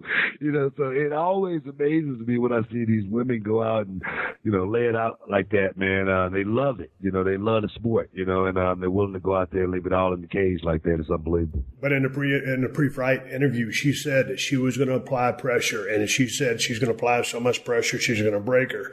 And man, she wasn't bullshitting. It was pressure out the ass, and she caught her with some good shots. But it was pressure from both sides, though. It was a slot, like JR said. Like JR said, it was a slobber knock. No, Carolina came back with a couple of shots, but then all of a sudden, when Andrade really turns it on, dude. Jessica is tough girl. Jessica's had, she had title shots. She's a girl that's been, at the elite level. And just like the main event that pulled out, Shevchenko. When they fight at that level right there, they are the elite of the sport. Andrade, she falls into that category. Let's talk about that fight right there. As far as Nico Montano pulling out that fight, with Shevchenko. What do you think about that? Well, dude, I'm glad you brought that up, because all of a sudden I'm looking at the card. My buddy that I always talk UFC, Joe Romero, was telling me about how bad Shevchenko is, and then all of a sudden, man, I'd never heard of what's her name, Monica. Nico Montano. Yeah, Nico Montano, and then she pulls out the fight, and it seemed like Shevchenko was kind of predicting it. I didn't even know how, I'd never heard of that woman's name, and I didn't know how she got the belt or if it was an interim belt. Well, dude, what was the story on that? And was it a tough weight cut for her? See, that's the thing, man. I said the same thing. I was talking to my partner, Brad Gilmore, about this fight, and, Nico Montano, she won the fight in the Ultimate Fighter. They did a Ultimate Fighter with the women, and the winner was become the first flyweight champion. And that's great and all, but me personally, if you win the Ultimate Fighter, I think you should just get an Ultimate Fighter belt. You shouldn't get a title that you got to go out there and defend against the best in the world, because you're actually not the best in the world. You just won a tournament with a lot of other girls trying to come up, almost like getting a tryout. Right. You know what I mean? And then her first title shot, they throw her in there with the baddest chick, if not one of the baddest chick in the UFC, Valentina Shevchenko. I would have pulled out of the fight too. I would have said, no, this ain't right. Forget this. I'm not doing it, because I just thought that Nico was. She was good at what she did in the Ultimate Fighter, but she was nowhere near the caliber of fighter that it was a mismatch, and I just didn't like the matchup. But from what I heard of it, I heard she put heat on herself by backing out of the fight. Well, she put heat on herself, but I would have backed out of the fight too, because she was going to take a beating that she has never taken before. I just don't think that like you say, that title that she got, it wasn't an interim championship. It was supposed to be a legitimate championship with a bunch of contestants. I don't see a title being created that way. If you're going to create a championship of that caliber, you let the girls who actually going to be in that division that's in the UFC be a part of that. They shouldn't be excluded from that process. So I just think it was wrong and outright for the UFC to put Nico Montano, a person that you don't even know, Steve, you never heard of before, in a fight with someone the caliber of a Valentina Shevchenko. It would have been a rout. Well, point well taken, and I get it. But finally, let's go to the main event. Tyron Woodley against Darren Till, and Till was the favorite going into this fight. Why?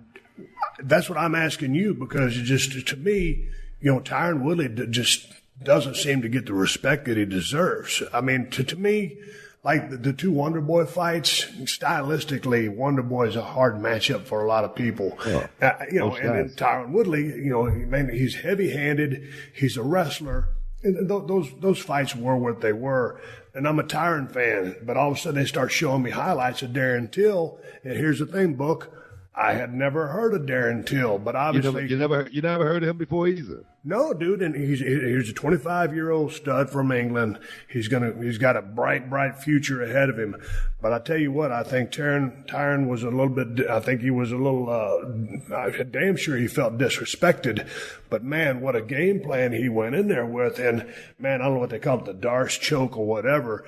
And I think they covered it on the announcing. And Tyron is not a submission specialist, and to tap that guy out with a submission, it was a pretty spectacular fight.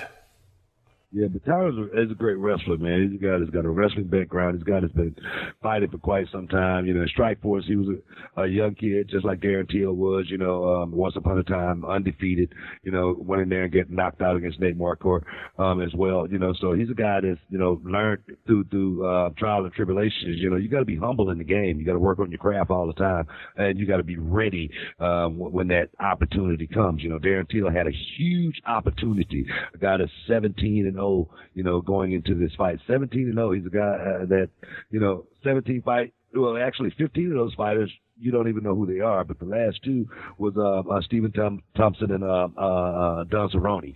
And, you know, Don Cerrone, he's a guy who sometimes Don Cerrone shows up. Sometimes he don't. You know what I mean? Sometimes he want to drink a few beers and, you know, just go in and have a fight and not train too hard. Sometimes Don Cerrone goes into a fight knowing he's going to lose. You know, that's the type of fighter Don Cerrone is. Stephen Thompson, you know, and Teal fight, those two big guys, you know, kind of like, canceled each other out. No one really, you know, beat each other up in that fight right there. And on that alone, the UFC gave this guy a title shot after Tyron Woodley has done nothing but one thing in the UFC, and that's win. The only thing he's done is win in the UFC. And there again, Dana White, you know, he threw a lot of shade on Tyron Woodley not being a star, not stepping up, and when the opportunity came to become a star. But when you're the champion, I think you're already a star. I don't understand that. When you're the champion, the welterweight champion was defended 3 times. One guy against Damian Maia. Damian Maia shouldn't have never gotten a title shot. Damian Maia, only title shot he's ever gotten in the UFC was against Tyron Woodley because they wanted the belt off of him. Stephen Wonderboy Thompson, who did he beat to get a title shot? He didn't beat but a couple of guys, and he got a title shot. And then Stephen Thompson, the challenger, gets a rematch. When have the challenger got a rematch in any sport? I don't understand. This kid here, come along, Darren Till, he's a young kid. He's 6 foot tall. He's long. He's rangy. He's not even actually a welterweight. He's actually bigger. We got to get the belt off Tyron Woodley because he's bucking the system. He's not going the way he's not rolling the way we want him to roll when we tell him to roll that way. You know what I mean? So the thing is, it was all about getting the title off, you know, Tyron Woodley. But Tyron Woodley proved to the UFC, like he's been proving since day one, he is a prize fighter. He's very tactical, and he can beat anybody on any given Sunday with that big right hand. If he touch you with that right hand, you're going to feel it. You're going to go down, and ground and pound came there shortly after, and then choke out. The kid fought hard. He got valiant, but he took a beating that he never thought he was going to take. And, dude, here's the thing about Tyron Woodley, man. He's for me, he's kind of like a guy like Cain Velasquez. He ain't going to talk a whole lot of shit, but here's the thing. When Tyron's talking, I'm listening because he's a serious guy. He takes what he's doing very serious, but he doesn't have to talk me into a fight. I'm a fan of his because I like the way he conducts business. I like the way he fights. I like his professionalism. I like the way he attacks the task at hand, and he's proud to be that champion. And it's going to take a real sumbitch to take that belt off of him. You know, Tyron said exactly the same thing you just said. You know, Tyron Woodley said, everyone else likes me. Everyone else thinks, you know, I'm a cool guy except Dana White.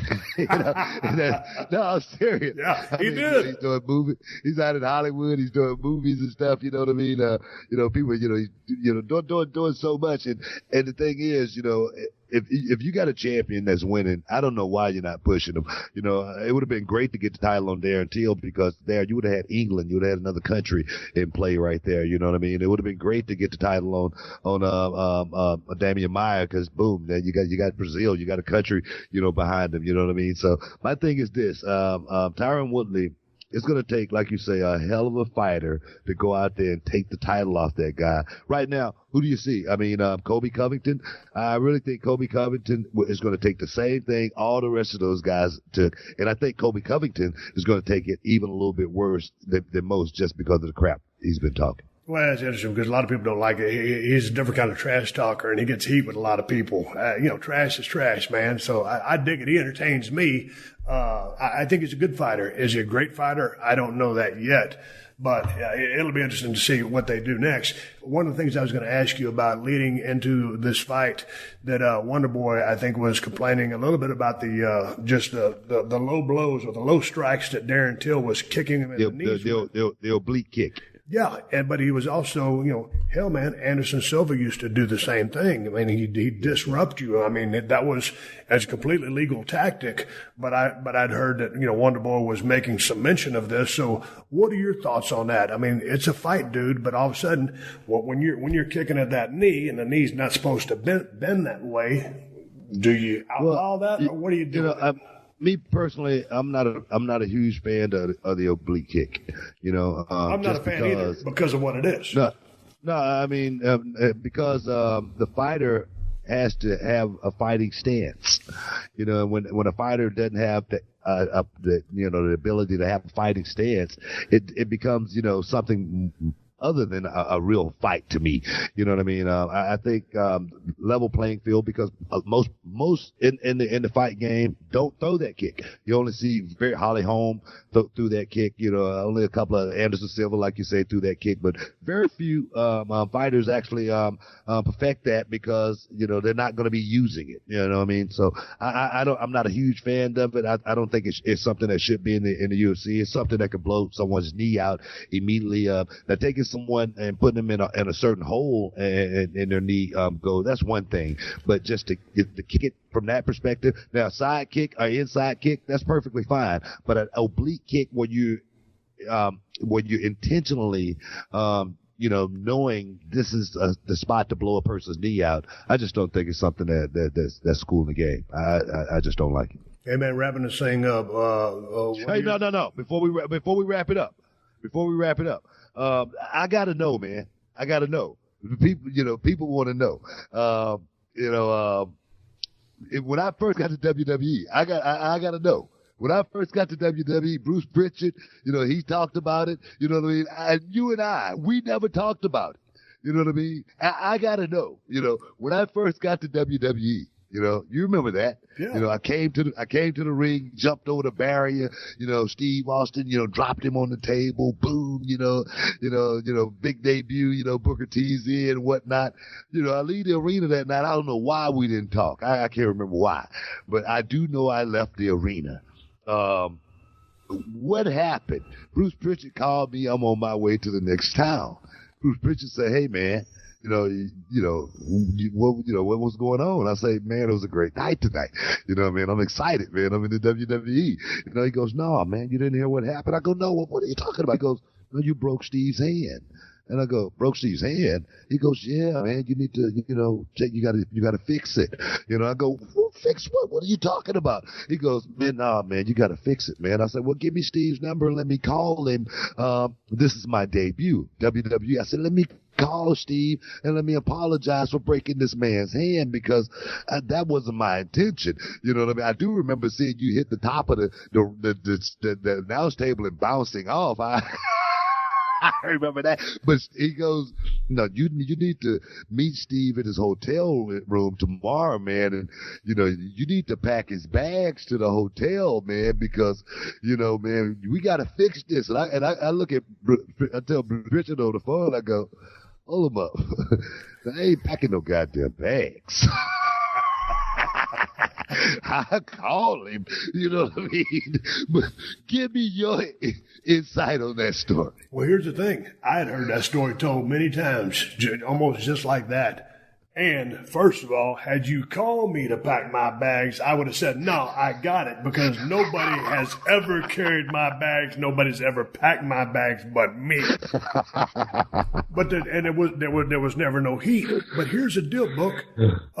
If I remember correctly, that was at Meadowlands Arena in New Jersey, correct? Yeah. Okay, yep. You picked me up over the shoulder, bam, I hit the table. The deal was, I was so slippery from being so sweaty. You know how those tables are. You never know what they're going to do.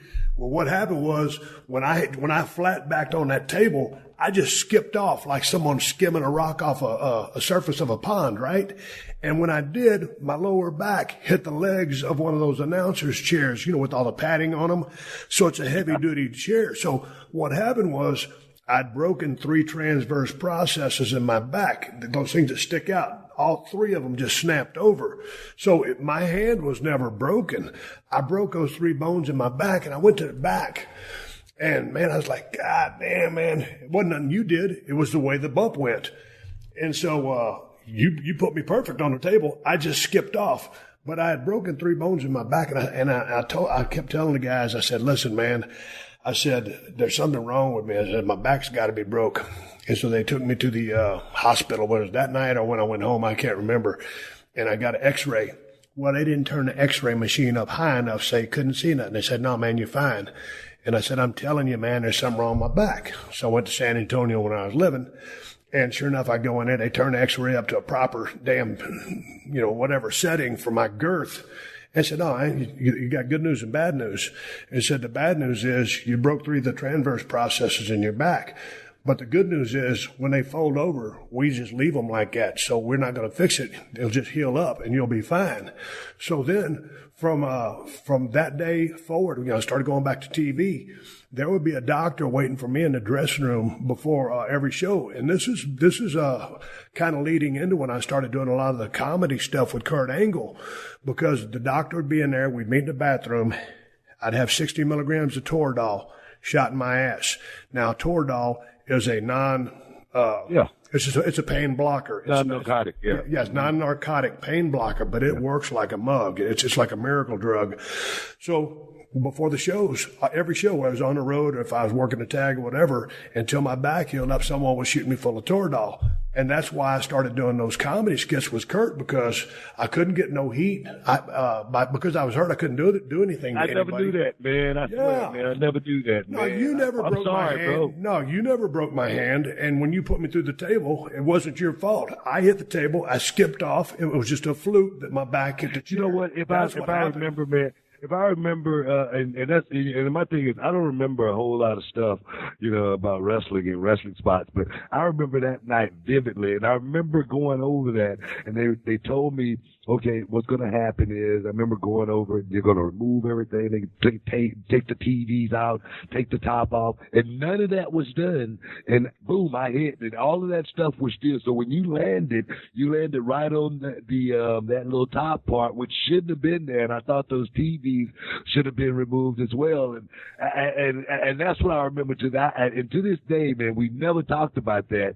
And I've heard several stories. Like I said, Bruce told that story to me, but I do remember hearing JR tell this story that you just said, and that's the first time I had ever heard about it. So I just want to hear from you, man, because I always wondered about that. I know, and I love Bruce Pritchard, and he helped me out tremendously when I was in WWE, but that's not the correct story. And Bruce is a premier storyteller. He grew up watching Houston wrestling just like you and me did.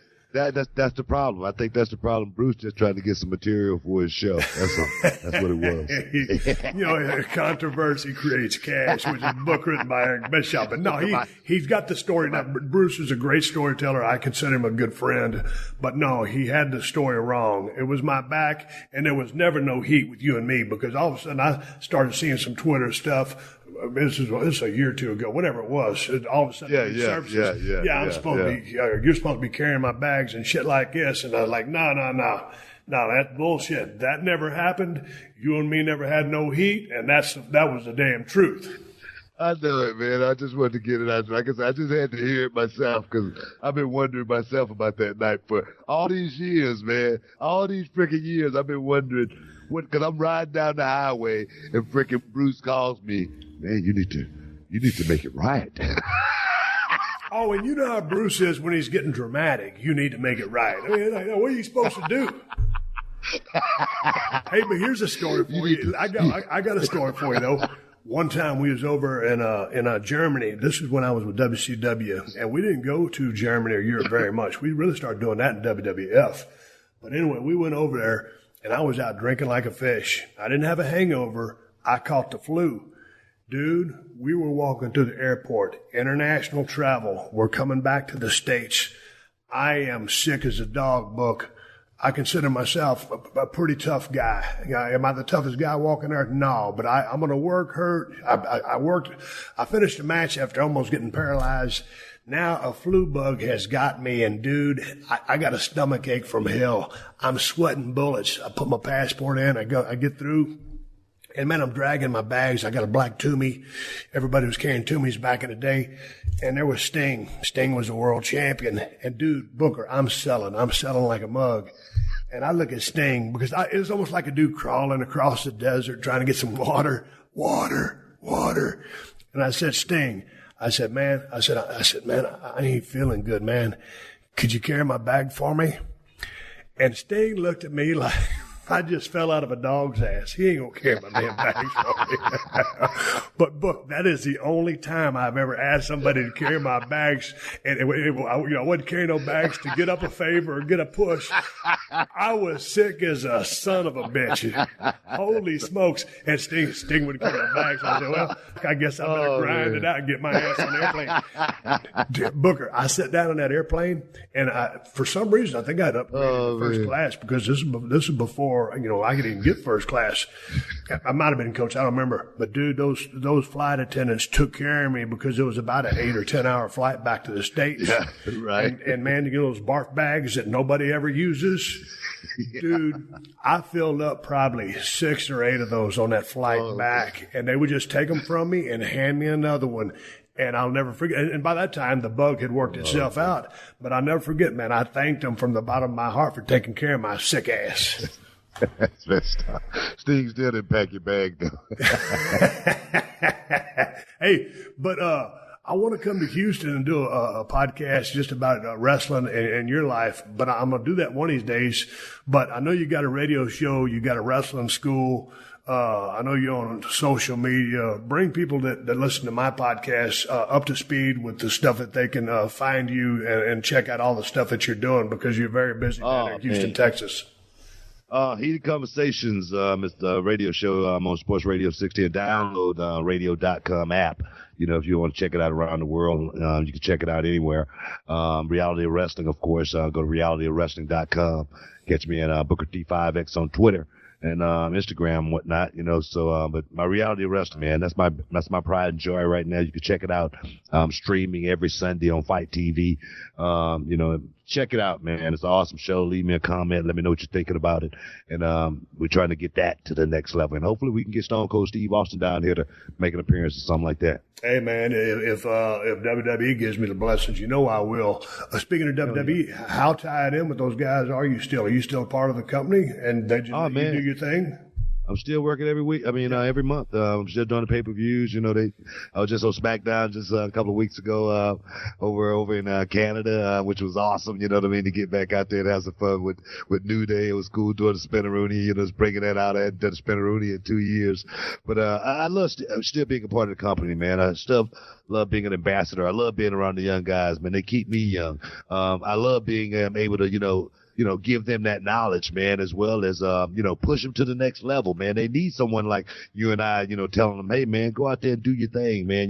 I got a chance to talk with Bray Wyatt one day, man. He told me, man, no one's never talked to me like this before, you know what I mean? And to be able to do that with these young guys, man, hey, I love it, man. I remember Ox Baker told me one day, man, he didn't have to do it, but he pulled me aside and he said, hey, kid, you got a lot of talent, man. He said, you're going to make a lot of money in this business one day. He said, but you're going to come up against a lot of obstacles. He said, you just got to figure a way over them, round them, under them. Sometimes you got to go through them. It was important for me to have someone like Ox Baker putting that thought in my head. And the thing is, he didn't have to. And for me to be able to do it with these young guys, man, it's freaking awesome. It's always great to get information from the veterans who have been there and done that and take the time to pass that knowledge along. So I'm with you. I'm right in the same boat with you. My last question is, I've been hearing rumblings. I don't know if it's a shoot. I don't know if it's bullshit. Shawn Michaels trying to talk him into another match after he said he'd never have another match. I don't know what's going to happen with that. We'll see. My question to you is, we know I'm done. Everybody's known I'm done. I always tell everybody I'm done. I'm not going to have another match. But does Booker T have another match in him in a WWE Squared Circle 20x20? Well, I tell you right now, man, if WWE was to call me and say, hey, Book, we want you to do a match, with Stone Cold Steve Austin, I'd do it. You know what I mean? I do it in a heartbeat. But I'm not looking. I've scratched every itch I've ever had to in the business, man, as far as work and go. But I do want to have one more match. Here at Reality of Wrestling, one of my students, the guys that I mentor, the guys that I coach, these guys got to know that, hey, their mentor, their sensei can go out there and still do it. Hey, I'm still the boss, and I got to go out there and show these young guys that I'm still the boss. So it's very important for me to do it, but only here at Reality of Wrestling, as well as my son. He's 8 years old, man. He asked me just last week, he goes, Dad, what was it like when you was wrestling? And I pull up some old YouTube, and show him, and he goes, man, you was good. You know what I mean? I wish I could have saw you, you know what I mean? So I say, let me show my son, that Dad, can still go out there and hold his own a little bit. So that's important as well. Hey, man, I always keep saying I got one more question for you, so I'm gonna leave that one as the last one, but you're a guy that I could talk to for days, and I always wanted to get down there in person, but I said, hell, we carry along so much on the telephone as well as we do, so I figured, man, let's just do a Skype so we can finally get a podcast done, but I want to come your way. I'd like to come down to a show and experience that, and or I'd love to return the favor as well to ever be on your show if you wanted me, but I'd love to do another podcast and talk about your life. I know you've talked about it so many times and been open and very candid about a lot of things, but I'd like to shoot the shit with you again at a deeper level sometime down the road. Let's get it done, man. Let's get it done ASAP, man. Like I say, we got a lot to give, man. We got a lot to give. There's so many people out there want to hear, us talk about, what we've done, because we've done it, Steve, at a very, very high level, man. We've entertained so many people for so many years, man. And for us to actually still be here, man, we lost so many soldiers along the way, man. We lost so many carpenters, man. So many guys that could be giving back, and letting these young guys know what it's like to experience what we're going through right now, man, because I love being on this side of the ring, man. It's awesome. I play golf every week, man. You know what I mean? I go out there kicking all my buddies' asses, and having a cold. And so, hey, man, to be able to do what we do, man, is special. So, hey, man, whenever you need me, man, just call me. Let's get it done. Say when. You got a golf game? Hey, man, I play, bro. I play, man. That's my thing, man. I got a simulator at home. I've been playing for like 13, 14 years now, trying to get on the, celebrity golf tour, I played in a few pro-ams, whatnot, and I'm bad, man. When I'm like, I call myself Tiger Book Woods on the course. Dude, I'm coming down to play golf with you, and I ain't worth a shit, but my competitive level, dude, I'm going to give you a run for your money. Booker T, WWE Hall of Famer, it was great talking to you. Appreciate it, Doc. Thank you for joining us for another classic episode of The Steve Austin Show. Please leave a rating and review on Apple Podcasts and tell your friends. For more Steve Austin Show, go to PodcastOne.com. That's PodcastOne.com.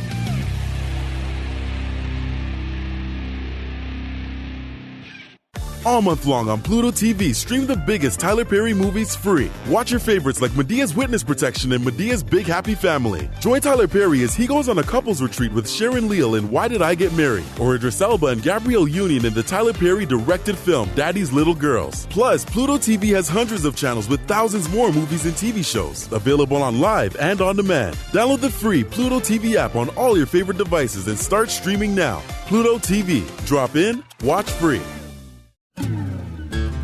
Hey, Friday Night Lights fans! It's Not Only Football, Friday Night Lights and Beyond is an episode-by-episode discussion of the hit TV series Friday Night Lights, hosted by yours truly, Scott Porter, who played Jason Street on the show, and my two wonderful co-hosts. Me, Zach Guilford, a.k.a. Matt Saracen.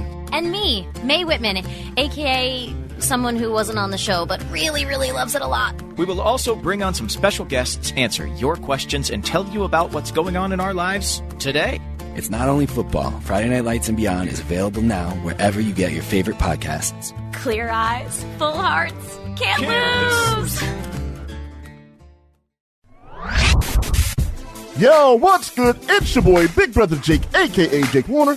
My government name. Check it out. I host a show called the Big Brother Jake Podcast, and I'll take my talents to the biggest and baddest platform on the planet. That's right, baby. Podcast One. My show is unique as I talk about everything. Life, sports, entertainment, being a single dad juggling several jobs. I'm a hot mess, but it's damn entertaining. Subscribe and review now on Apple Podcasts and listen on PodcastOne or wherever you get your podcasts.